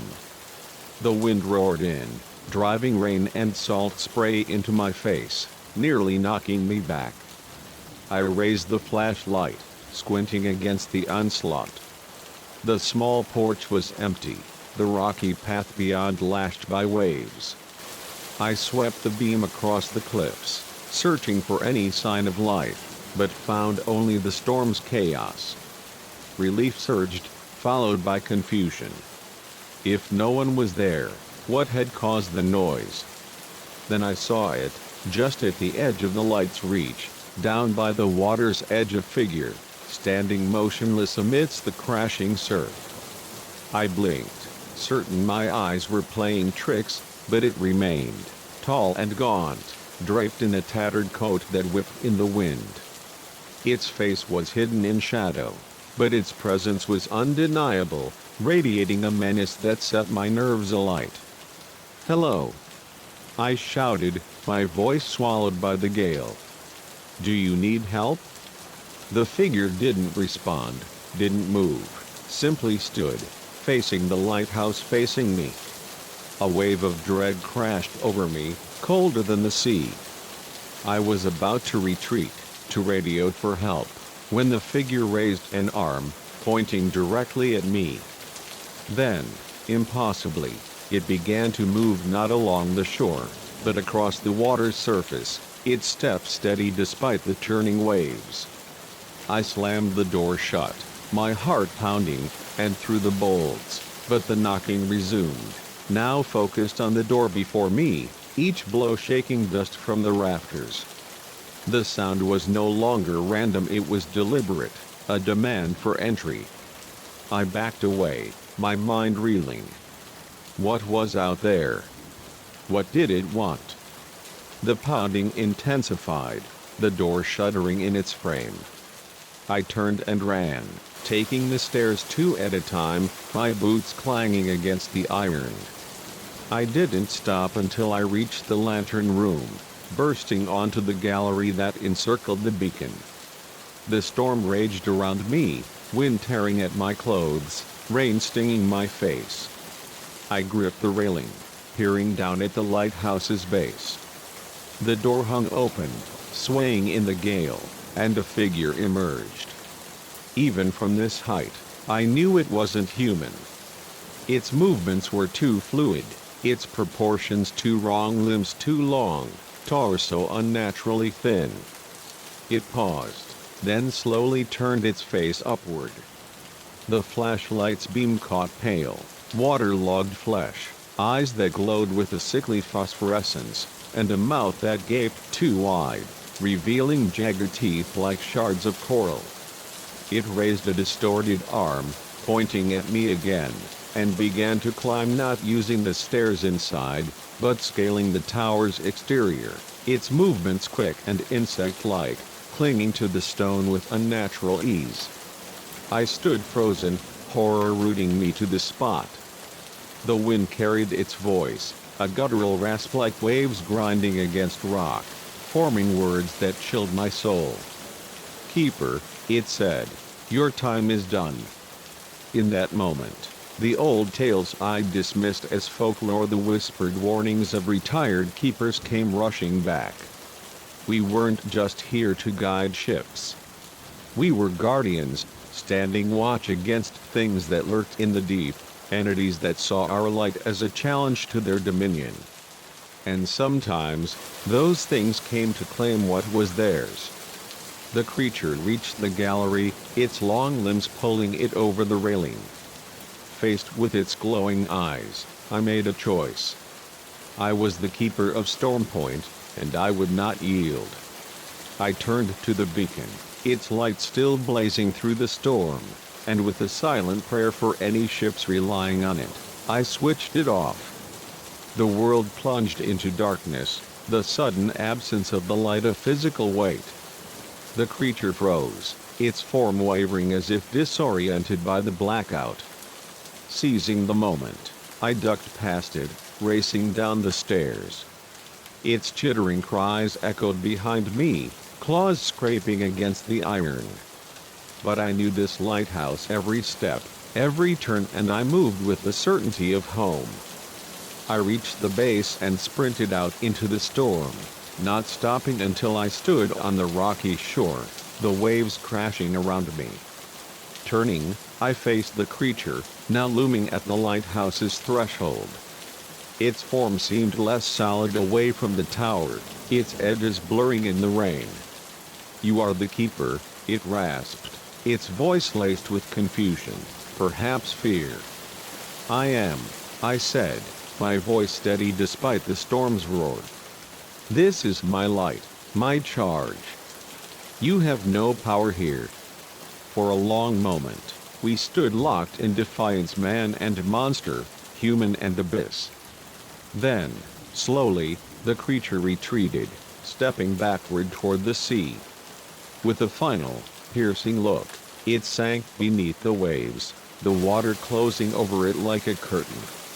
I ran back to the lighthouse, my hands trembling as I relit the beacon. Its beam sliced through the storm once more, a defiant pulse against the night. I spent the rest of the night in the lantern room, watching the sea for any sign of the creature's return. The storm gradually eased, giving way to the soft glow of dawn. As I sit now, recording these events in my log, I'm still grappling with what happened. Was it a hallucination, born of isolation and the storm's ferocity? But the memory of those glowing eyes, the weight of its voice, tells me it was real.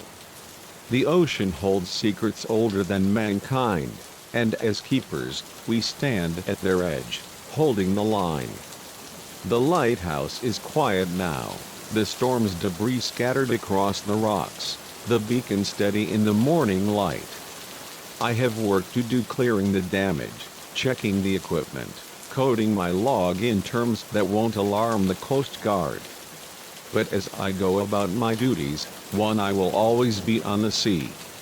I know now that my role is more than tending the light, it's a vigil against the unknown, a guardianship against what waits below.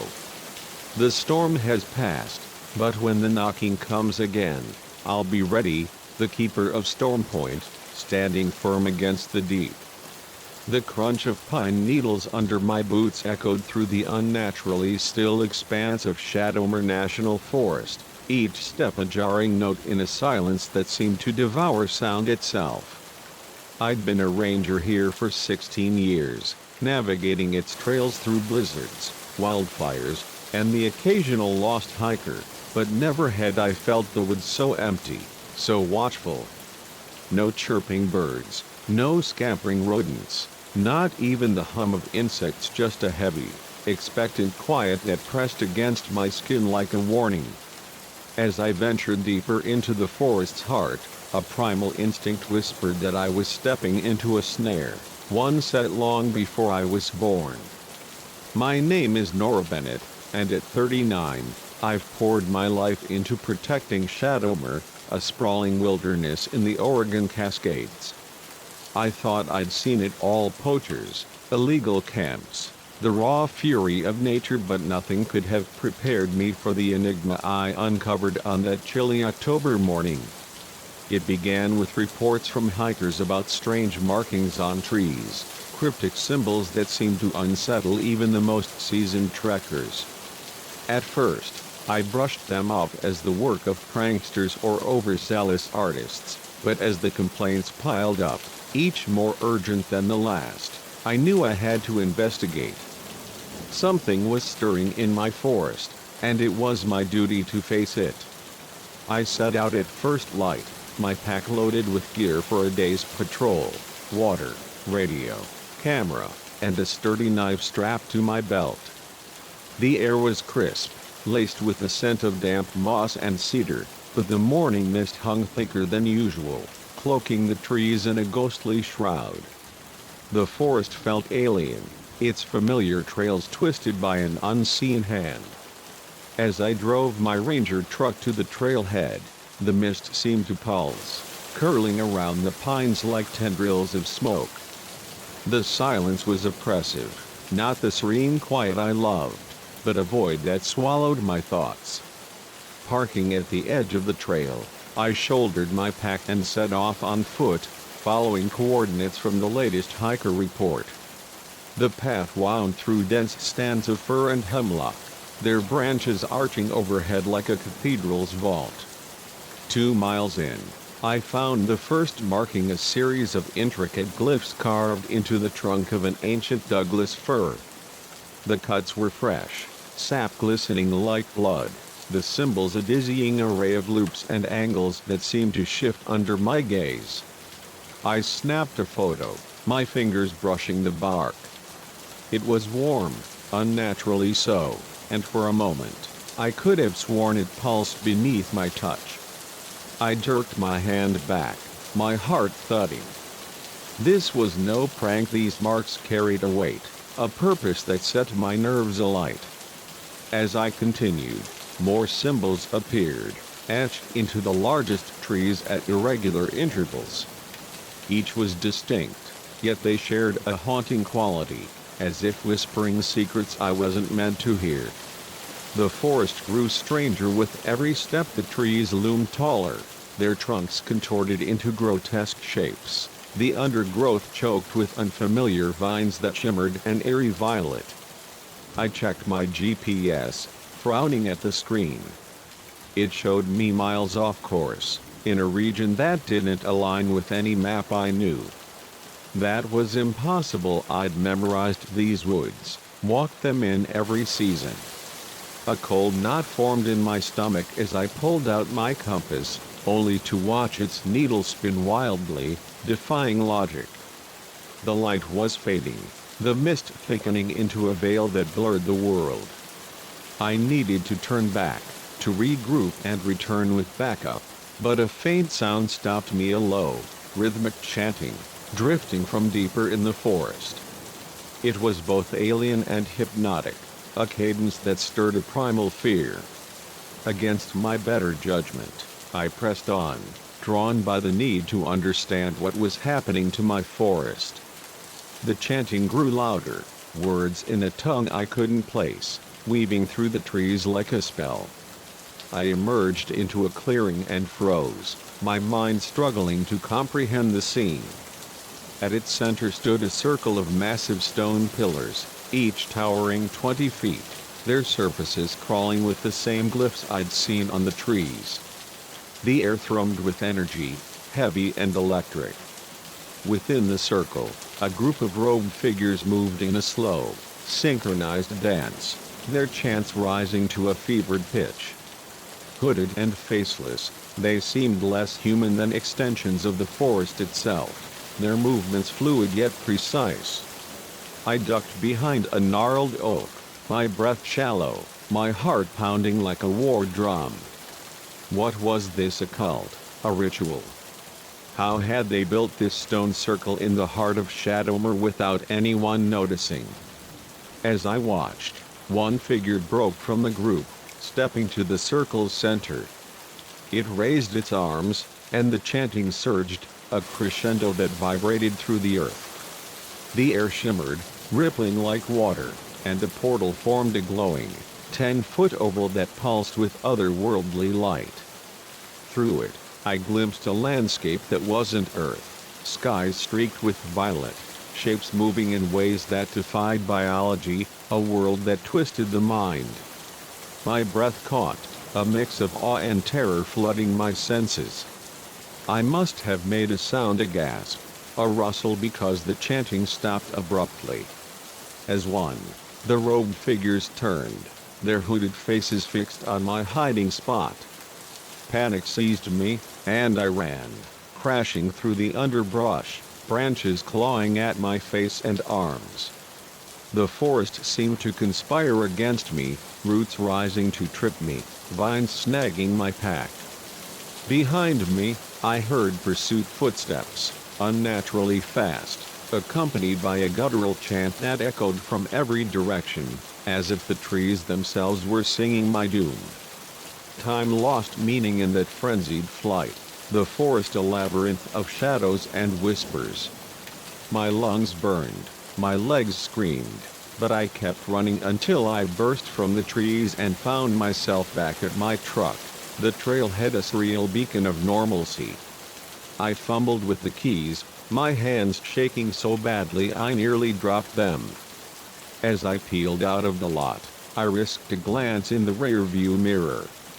The forest loomed dark and impenetrable, and at the tree line, a row of robed figures stood motionless, their hooded gazes boring into me. I didn't stop until I reached the ranger station, my clothes torn, my face streaked with sweat and dirt. My colleague, Jake, took one look at me and sat me down with a mug of strong tea. I poured out the story, words tumbling in a frantic rush, the symbols, the stones, the portal, the chase. Jake listened, his face a mask of concern, but when I finished, he spoke gently. "Nora, you've been under a lot of stress. The job gets to you sometimes. Maybe take a few days off." "I'm not imagining this," I snapped, pulling out my phone to show him the photos. But my heart sank. The images were there, but distorted, showing only blurry shapes in the woods, nothing recognizable. Jake patted my shoulder, his voice kind but firm. "Get some rest. We'll talk tomorrow." Sleep was impossible. The truth burned in me. Something was happening in Shadowmer, something beyond human understanding. In the days that followed, I tried to return to the clearing, to gather evidence, but the forest seemed to resist me. Trails looped back on themselves, my GPS malfunctioned, my compass spun like a child's toy. I've spent nights poring over obscure texts, contacting experts in archaeology, folklore, even theoretical physics. Most dismiss me as unhinged, though a few have shown cautious interest, their questions circling the same void I face: what did I see? As I write this, the forest looms outside my window, its silhouette unchanged yet irrevocably altered. It's still my home, my charge, but I know what lies in its depths. Sometimes, in the quiet hours before dawn, I hear it, the chanting, carried on the wind, a reminder that the veil is thin. I can't ignore it, can't pretend it didn't happen. Something has taken root in Shadowmer, a cosmic force that threatens more than my forest, it threatens the world. Tomorrow, I'll go back. I'll keep searching, documenting, trying to understand. I'm just one ranger, facing a mystery that dwarfs human comprehension, but I'm also the only one who knows the truth. The stones are out there, the portal waiting, and I must find a way to close it before what lies beyond steps through. The forest calls, its voice a siren song of dread and duty, and I will answer, because if I don't, who will? The beam of my dive light sliced through the murky waters of the Blue Abyss, a submerged cave system off the coast of Belize, revealing a surreal landscape of jagged stalactites and twisting passages. My heart pounded against my ribcage as I glanced at my air gauge, 600 psi, enough for perhaps 8 minutes if I kept my breathing steady. Then I saw it, a flicker of movement in the shadows beyond my light, a presence that didn't belong in these silent depths. As my primary light sputtered, threatening to plunge me into total darkness, a chilling realization hit: I'd lost the guideline, my only tether back to the surface, and I was no longer alone. My name is Maya Torres, and for 12 years, I've been a cave diver, chasing the thrill of exploring the Earth's hidden veins. I've navigated the labyrinthine tunnels of Florida's springs, the crystal caverns of the Bahamas, and the sunken ruins of the Mediterranean, pushing the limits of human endurance to uncover secrets buried beneath the waves. But nothing in my career could have prepared me for what I encountered in the uncharted depths of the Blue Abyss. It was meant to be a routine expedition, a chance to map a newly discovered section of the cave system, but it became a journey into the unknown that would change me forever. We'd planned the dive meticulously. My team consisted of myself, my longtime dive partner, Javier, and our local guide, Elena, a seasoned diver with an intimate knowledge of Belize's underwater terrain. For days, we'd checked and rechecked our gear tanks, regulators, lights, lines, reviewing our dive plan with military precision. The morning of the dive, we arrived at the dive site before dawn, the jungle still cloaked in mist, the sea a glassy mirror reflecting the first hints of sunrise. As we suited up, a faint unease gnawed at me. The water was darker than usual, its surface opaque, and the air carried an odd stillness, as if the world were holding its breath. "You good, Maya?" Javier asked, catching the tension in my posture. I forced a grin, adjusting my mask. "Just the pre-dive jitters. You know how it is." He nodded, but his eyes lingered, sensing the undercurrent of my doubt. We ran through our final checks and slipped into the water, the cool embrace a sharp contrast to the humid air. As we descended into the cave's mouth, the familiar mix of excitement and apprehension settled over me. The first hour went smoothly. our lights dancing across delicate limestone formations, stalagmites rising like ghostly sentinels from the cave floor. We moved methodically, mapping the twisting passages, marveling at the otherworldly beauty of this submerged cathedral.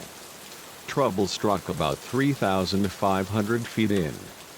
I was leading, navigating a narrow chute, when my primary light flickered, its beam dimming for a heart-stopping moment before stabilizing. I tapped it, frowning, and made a mental note to switch to my backup if it faltered again. That's when I saw it, a shadow, swift and massive, darting just beyond the edge of my light. It was gone so quickly I almost convinced myself it was a trick of the murky water, but the prickle on my neck told me otherwise. I signaled to Javier, asking if he'd seen anything. He shook his head, gesturing for me to continue, but his eyes were sharp with concern. We entered a vast chamber, its ceiling lost in darkness, when my light flickered again, this time cutting out completely for an agonizing second. In that brief void, something brushed past me, large, solid, alive. I spun, my pulse racing, but my light snapped back on, revealing only swirling silt and Javier's worried face. I signaled that I was switching to my backup light, my hand steady despite the adrenaline coursing through me. As the brighter beam cut through the water, I froze. Our guideline, the thin rope that was our lifeline to the surface, had been severed, its frayed and floating mockingly in the current. I met Javier's eyes, seeing my own panic mirrored there. Without the guideline, in a cave this complex, we were in grave danger. Elena swam up, her face paling as she saw the cut line. She immediately began tying it back together, her movements swift and precise, but I scanned the chamber, my light probing the shadows. There it was again, a shape, larger this time, moving with a fluid grace that was distinctly not human. I tapped Javier's arm, pointing. He nodded, his eyes wide behind his mask. We watched, barely breathing, as the shape glided along the chamber's edge. I caught a glimpse of scales, a sinuous tail, far too large for any known marine life, and eyes that reflected my light with a metallic sheen. Elena finished repairing the line, signaling for us to move, but as we prepared to continue, my light caught something on the cave floor. I swam down, my heart sinking as I recognized it, a vintage dive mask, the kind used decades ago, half buried in the silt. Before I could examine it, a sudden current surged through the chamber, a violent force that spun us like leaves in a storm. Silt clouded the water, reducing visibility to zero. I clung to the guideline, my knuckles white, catching glimpses of Javier and Elena's lights through the murk as they held on. The current subsided as quickly as it had come, but when the silt settled, I was alone. The guideline was gone, and so were my teammates. Panic clawed at me, but I forced myself to breathe slowly, conserving my dwindling air. The gauge read 600 psi, minutes left, at best. I began to search the chamber, sweeping my light in slow arcs, every shadow a potential threat. The creature appeared again, closer now, its form clearer. It was a mesmerizing blend of serpent and amphibian, its body long and undulating, fins that resembled limbs, and those eyes large, intelligent, gleaming with an otherworldly light. It wasn't a fish, wasn't anything I could name, and it was watching me. I hovered, torn between the desperate need to find Javier and Elena and the primal urge to flee. My light flickered again, the battery failing at the worst possible moment. I fumbled for my chemical glow stick, cracking it to release a weak green radiance. The creature circled closer, its movements deliberate, spiraling in tightening loops. My air was critically low, my options dwindling. In that moment, faced with the specter of death, a strange calm settled over me. If this was my end, I'd meet it with courage. I turned to face the creature, meeting its gaze. It was beautiful in its alien way, its form both terrifying and majestic, hints of something almost human in the curve of its head. It regarded me, and I could have sworn I saw curiosity in its eyes. Slowly, it raised a fin-like limb, pointing not at me but past me, toward a tunnel branching from the chamber. I hesitated, my mind wrestling with the possibilities. Was it helping me, or luring me deeper into its domain? With my air gauge nearing zero, I had no choice but to trust it.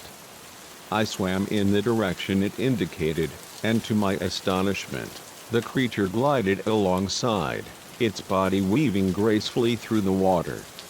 As we moved, I began to recognize faint markers, scratches left by previous divers, signs of a path to the surface.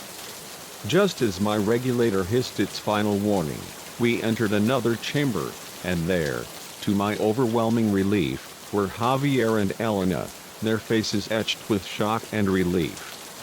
Beyond them shimmered the open sea, a promise of salvation.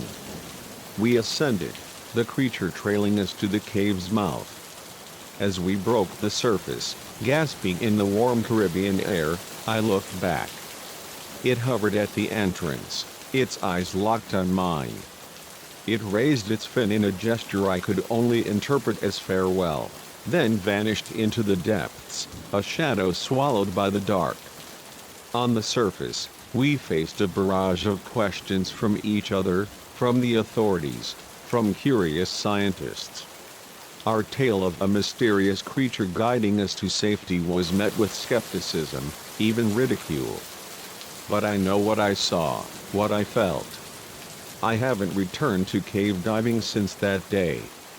The memory of those intelligent eyes, the enigma of a creature both alien and familiar, has reshaped my understanding of the world. There are realms beneath the waves that defy our knowledge, beings that challenge our place in the universe.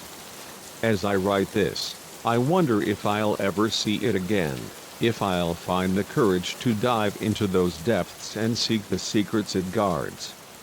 The blue abyss holds truths we're only beginning to grasp, and though I've stepped away from the water, its call lingers, a whisper of the unknown that will never let me go.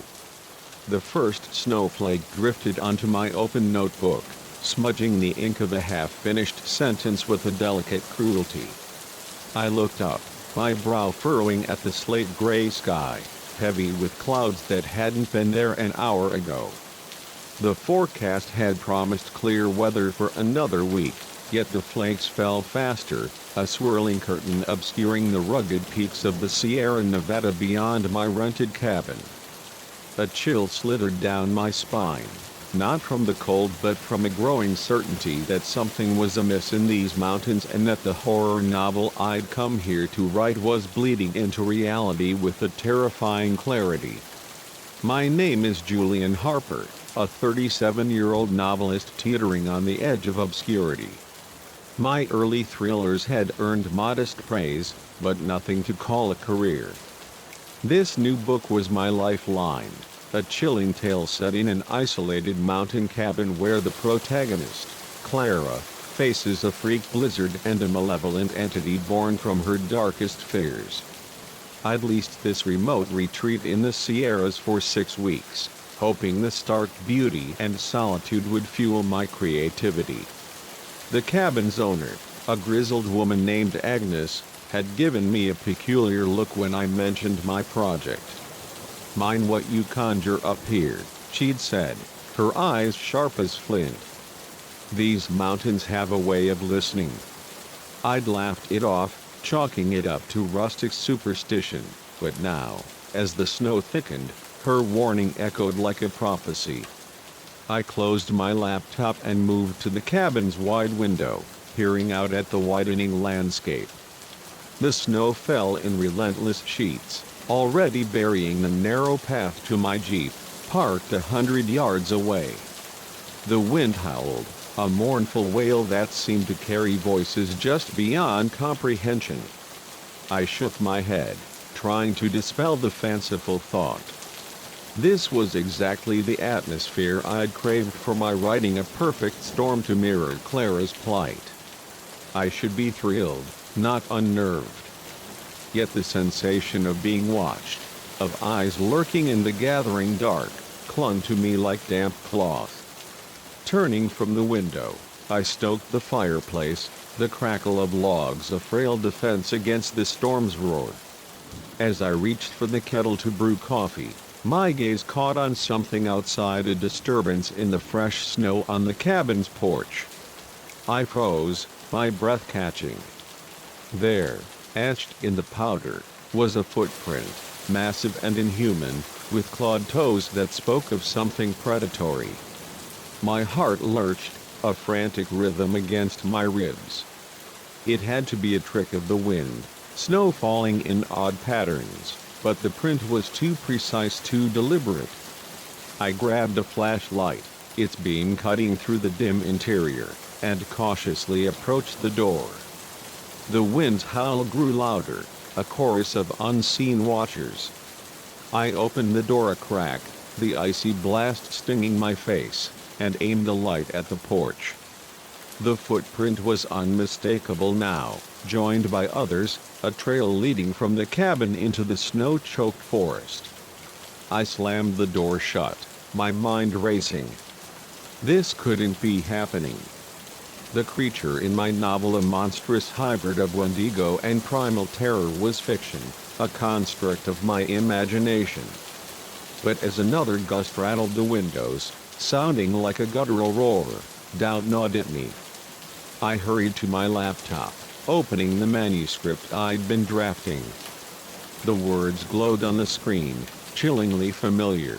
Clara found tracks in the snow, vast and clawed, leading from her cabin into the frozen wilderness.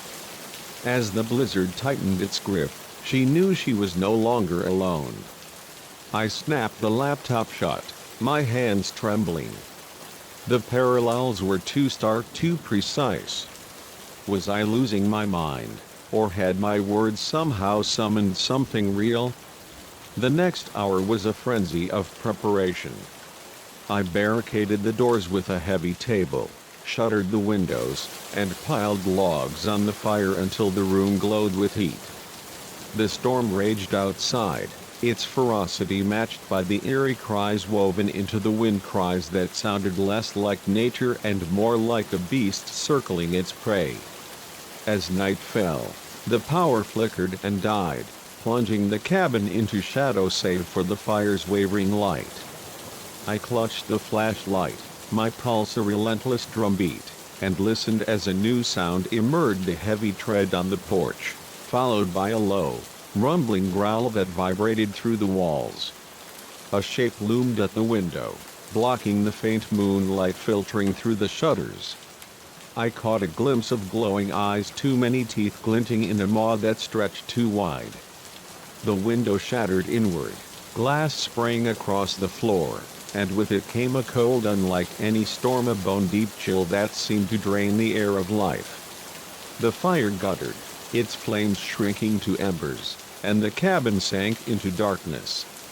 I bolted for the bedroom, slamming the door behind me, knowing it was futile. The thing outside, born from my own words, wouldn't be stopped by wood and hinges. As if in response, a massive force struck the door, splintering the panels. Through the cracks, I saw a clawed hand, matted with coarse fur, reaching for me. In that moment, staring into the abyss of my own creation, a desperate idea sparked. If my words had brought this creature into being, could they banish it? It was a wild, reckless hope, but it was all I had. I grabbed my laptop from the bedside table, its battery icon glowing a dire 8%. It would have to suffice. As the creature battered the door, I typed, my fingers flying over the keys, words pouring out in a torrent of instinct and will. The creature was but a shadow of fear, given form by the mountain's strange magic. As Clara faced it, her resolve unshaken, she realized the power was hers to create, to destroy. With each word she wrote, the beast's form wavered, its essence unraveling like mist before the sun. The door exploded inward, and I looked up, meeting the creature's gaze. It was exactly as I'd imagined, towering, fur-clad, its face a nightmarish blend of human and predator, its mouth gaping to reveal rows of dagger-like teeth. It lunged, but as it did, its form flickered, like a projection faltering.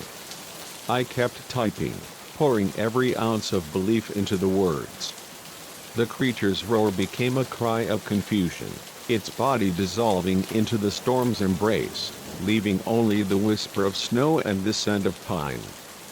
The beast's advance slowed, its shape blurring, its eyes flashing with something like fear.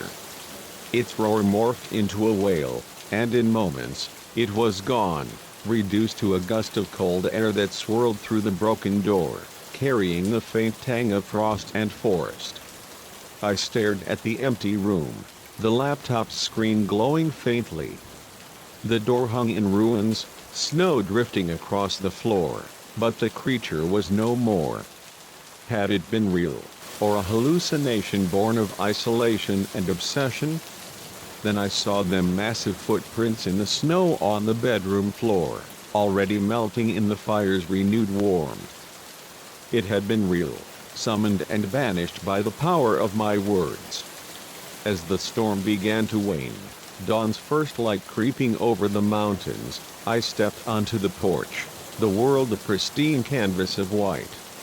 Awe and terror mingled in my chest, the realization that stories held a power I'd never fathomed. The Sierras whispered around me, their peaks hiding truths untold, stories waiting to be written. I knew then I wouldn't leave, not after my lease, not until I'd unraveled the mountain's secrets. There were more tales here, more mysteries to chase, and I was the one to tell them. As I turned back inside, I saw Agnes's truck winding up the snow-covered road. She stepped out, her eyes scanning the cabin's damage before settling on me. "Looks like you had a hell of a night," she said, her voice gruff but not unkind. I nodded, words failing me. How could I explain what I'd faced? Agnes studied me for a long moment, then gestured to her truck. "Come on. Let's get you some breakfast. And if you're ready, I've got stories about these mountains, about what they wake when you call." I followed her, clutching my laptop, its weight a reminder of the night's truth. The line between fiction and reality had dissolved, and I stood on its edge, terrified yet exhilarated. The mountains had listened, and now they spoke, their voices woven into my words. I was no longer just a writer, I was a conjurer, a keeper of stories that could shape the world, and I was only beginning to understand their power. The camera's shutter clicked, capturing a frozen moment in the vast silence of the Montana wilderness. I lowered the lens, my breath clouding in the crisp air, and squinted at the digital display to review the shot. A blur in the background caught my eye, a shape too large, too deliberate to be a stray deer or a trick of the light. My pulse quickened as I zoomed in, the pixelated image resolving into a form that defied reason, a towering, indistinct figure moving through the snow-laden pines. In that instant, I knew my life had shifted, that the world I thought I understood was about to unravel. My name is Lena Carver, and until that moment, I was a wildlife photographer, 34 years old, with a reputation for capturing the elusive creatures of North America's wild places. I tracked lynx in the Rockies, wolves in the Yukon, and grizzlies in the Alaskan tundra, my lens a bridge to the untamed. but nothing in my career could have prepared me for what I encountered in the Bitterroot Mountains that winter day. I'd come to this remote valley to photograph a rumored population of rare snow leopards, a project funded by a prestigious grant. The solitude, the challenge, the chance to immortalize a ghost of the wild, it was everything I lived for. The morning had begun with promise. I'd hiked into the backcountry at dawn, my pack heavy with camera gear, thermal layers, and enough supplies for a 3-day stakeout. The Bitterroots were cloaked in fresh snow, the air sharp with the scent of pine and frost. My breath puffed in rhythmic clouds as I followed a game trail deeper into the forest, my eyes scanning for signs of my quarry prints. Scat, a flash of pale fur against the white. The silence was profound, broken only by the crunch of my boots and the occasional groan of a snow-laden branch. I felt alive, at home in the wild's embrace, my camera a trusted companion. I set up my blind near a frozen creek, a vantage point offering clear views of a clearing where leopards might hunt. Hours passed in patient vigil, my lens trained on the landscape, my body chilled but my focus unwavering. The light was perfect, a soft diffusion through the overcast sky, ideal for capturing the subtle textures of snow and fur. I just adjusted my tripod when I spotted movement, a flicker at the clearing's edge. I snapped a series of shots, my heart racing with the thrill of a potential find. But as I reviewed the images, the blur in the background stopped me cold. The shape was no leopard. It was upright, massive, its outline shrouded by the trees but unmistakably humanoid, yet far too large for any man. I adjusted the focus, my hands trembling, but the image remained grainy, the figure's details obscured. A chill unrelated to the cold settled in my bones. I scanned the clearing, my breath shallow, but saw nothing, no tracks, no movement, just the endless white. Had I imagined it? But the camera didn't lie. Something had been there, something that didn't belong. I packed up my blind, my movements hurried, the silence now oppressive rather than serene. The forest felt different, its stillness a watchful presence, as if the trees themselves were holding secrets. I followed the trail back toward my base camp, my senses heightened, every snap of a twig sending my heart into my throat. About a mile from the creek, I found the first sign of footprint, pressed deep into the snow, easily twice the size of my own boot. It was humanoid but wrong, with elongated toes and claw-like marks that spoke of something predatory. My stomach churned as I photographed it, the evidence undeniable. More prints followed, a trail leading deeper into the forest, away from my planned route. I should have turned back, radioed for help, but curiosity, a photographer's curse, drove me forward. The tracks were fresh, the snow still crumbling at their edges, and I needed to know what had made them. The forest grew denser, the pines closing in, their branches heavy with snow that muffled sound. The light faded as clouds thickened, casting the world in a gray twilight. I checked my GPS, but the screen flickered, the signal lost despite the open sky. My compass, too, spun erratically, its needle dancing as if caught in a magnetic storm. The trail led to a rocky outcrop, where the prints vanished into a narrow crevice. I hesitated, my flashlight beam probing the dark. The air was heavy, tinged with a musky scent that prickled my nose. Against every instinct, I squeezed into the crevice, the stone walls cold and slick against my shoulders. The passage opened into a small cave, its walls glistening with frost. My light revealed crude carving spirals and jagged lines, etched into the rock with a precision that felt ancient. At the cave's center stood a pile of bones, some animal, some disturbingly human, arranged in a deliberate pattern. My breath caught, the weight of the discovery pressing against my chest. That's when I heard it, a low, guttural growl, echoing from deeper within the cave. I spun, my flashlight beam trembling, and caught a glimpse of movement, a massive shape, fur-clad, its eyes glinting with an unnatural light. It was the figure from my photo, now terrifyingly real, its form a grotesque blend of man and beast. I stumbled back, my camera slipping from my hands, the strap catching it just before it hit the ground. The creature advanced, its movements slow but deliberate, each step shaking the cave floor. I ran, scrambling through the crevice, the growl pursuing me like a living thing. The forest outside was a blur of snow and shadow, my lungs burning as I fled. Branches clawed at my face, snow stung my eyes, but I didn't stop until I reached my camp, collapsing against my tent, gasping for air.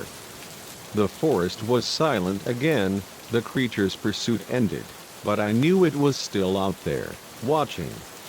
I broke camp at first light, abandoning non-essential gear in my haste to escape.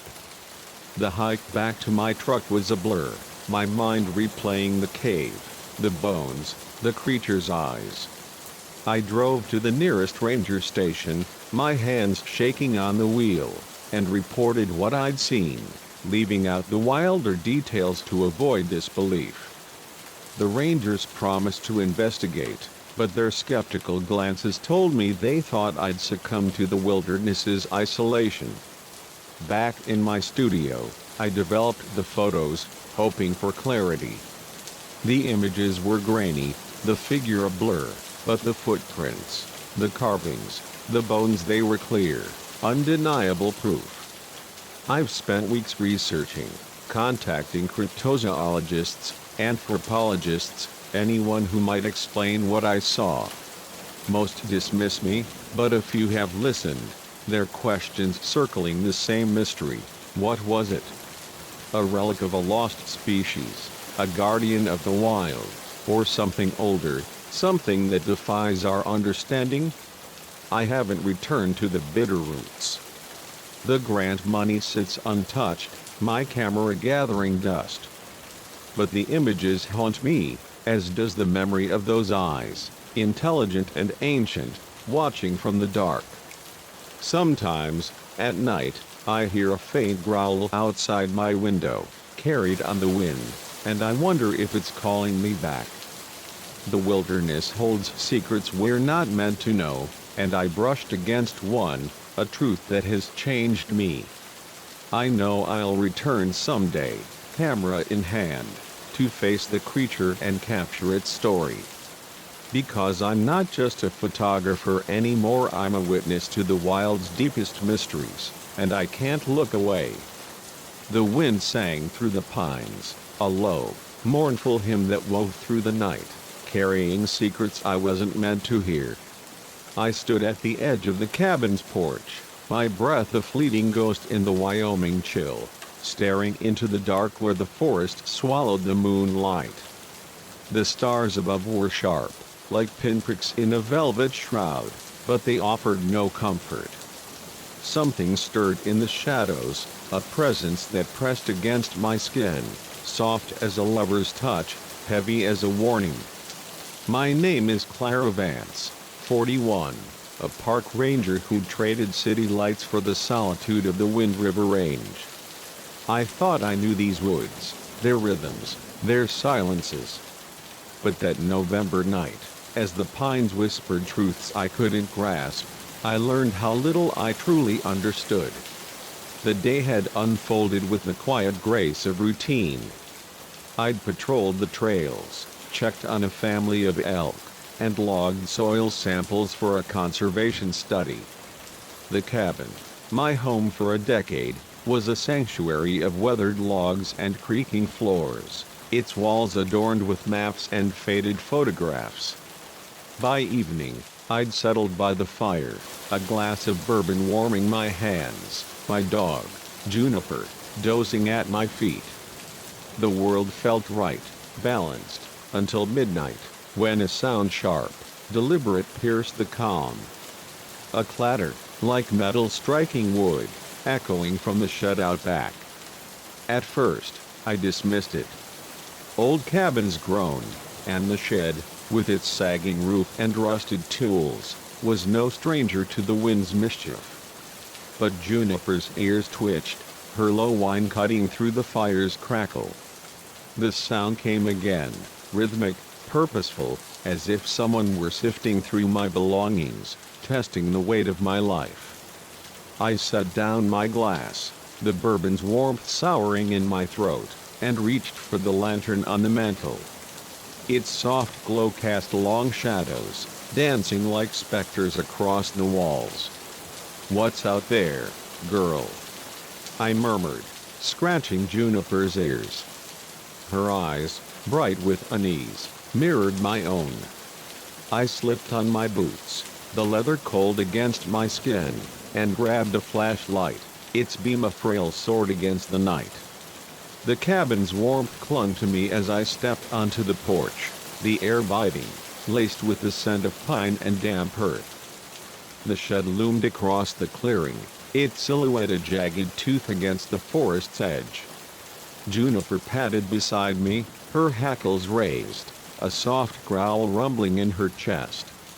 The clatter grew louder as I approached metal on metal, a thud, then a shuffle, like footsteps in the dirt. My heart quickened, a quiet drumbeat beneath the wind's song. This was my land, my refuge. Whatever trespassed here would answer to me. The shed door hung slightly ajar, a sliver of darkness beckoning. I paused, the lantern's light trembling in my hand. The silence that followed the last thud was heavier than the sound itself. I held breath, expectant. I pushed the door open, its hinges groaning like a warning, and the familiar smells of oil, sawdust, and old wood rushed out. But there was something else, a faint, sour tang, like sweat and fear. I swept the flashlight's beam across the cluttered interior, shovels leaning against the wall, a rusted chainsaw, sacks of seed stacked in the corner. Everything seemed in place, yet the air thrummed with a wrongness, a violation of the shed's quiet order. Then I saw it, the old wheelbarrow, dragged from its corner to the center of the shed, its metal basin glinting in the light.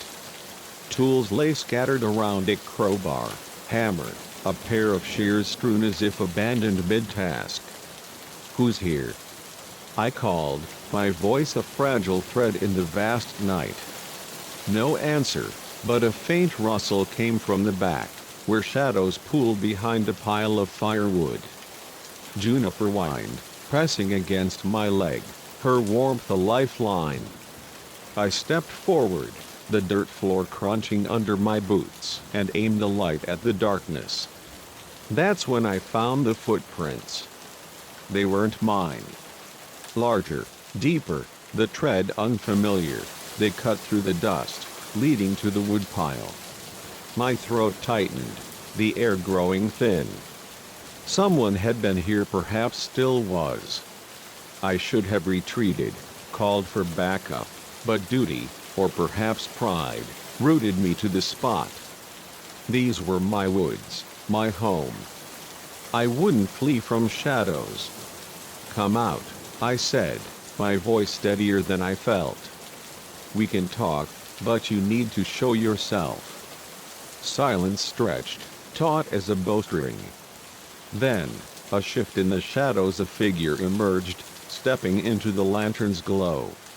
It was a young man, barely past 20, his clothes ragged, his face smudged with dirt and desperation. He squinted against the light, one hand raised to shield his eyes, the other hovering near his side, tense, ready to run. "I didn't take anything," he said, his voice hoarse, cracked by fear or thirst. just needed a place to rest. I lowered the flashlight, studying him. He was thin, his cheekbones sharp beneath a layer of grime, his eyes darting like a cornered animal's. "What's your name?" I asked, softening my tone, though my grip on the flashlight remained firm. "Caleb," he replied, his shoulders hunching as if expecting judgment. "I swear, I wasn't gonna steal. It's cold out there." I nodded, weighing my options. Drifters weren't uncommon in these parts, especially in lean times, but his presence stirred a mix of pity and caution. "You hungry, Caleb?" I asked, the question surprising even me. He hesitated, then gave a small nod, his guarded stance easing slightly. I exhaled, the weight of the moment settling over me. "Come inside," I said, gesturing toward the cabin. "We'll get you something warm, and you can tell me how you ended up in my shed." His eyes widened, disbelief flickering across his face. "You're not calling the cops?"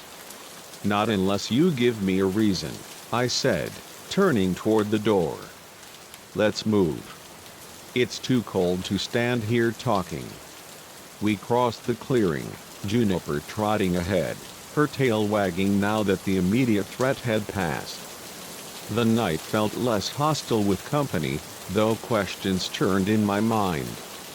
Who was this boy, and what had driven him to my doorstep? As we stepped into the cabin's warmth, the fire casting a golden glow across the room, I caught a glimpse of something that stopped me: a tattoo peeking from beneath Caleb's torn sleeve, a jagged symbol I recognized from ranger bulletins about a string of thefts in the county. Our eyes met, and I saw the flicker of fear in his gaze, the realization that I'd noticed. The air thickened, a silent standoff between us. He was troubled, tangled in something dark, but he was also a kid, scared, hungry, adrift in a world that hadn't spared him kindness. I had a choice to make. "Sit," I said finally, pointing to the table. "I'll heat up some soup, and then we're going to have a long talk about where you've been and where you're going." Caleb hesitated, then sank into the chair, relief and wariness warring in his expression. I moved to the stove, the clink of the pot a counterpoint to the fire's soft crackle. As I stirred the soup, I reflected on the night's strange dance, fear giving way to compassion, suspicion tempered by hope. The shed's intrusion had seemed a violation, a crack in my sanctuary, but now it felt like a door, opening to something new. The pines outside whispered still, their song softer now, carrying stories of hardship and redemption. I set a steaming bowl before Caleb, watching as he ate with the urgency of someone who'd known too many empty nights. Juniper settled at my feet, her eyes fixed on our guest, ever watchful.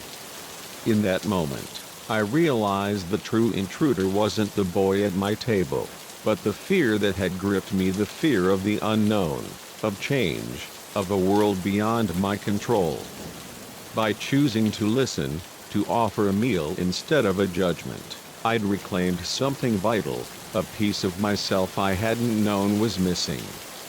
As dawn's first light crept through the windows, painting the cabin in hues of rose and gold, I poured myself a coffee and braced for the conversation ahead. It wouldn't be easy, there'd be questions, perhaps a call to the sheriff, and truths to face. But for now, there was warmth, food, and the possibility of guiding a lost soul toward a better path. The pines sang on, their voices a reminder that this land, this life, was woven with stories, some dark, some bright, but all worth telling. And in that quiet morning, I knew I was part of one, a tale of second chances written in the heart of the wild.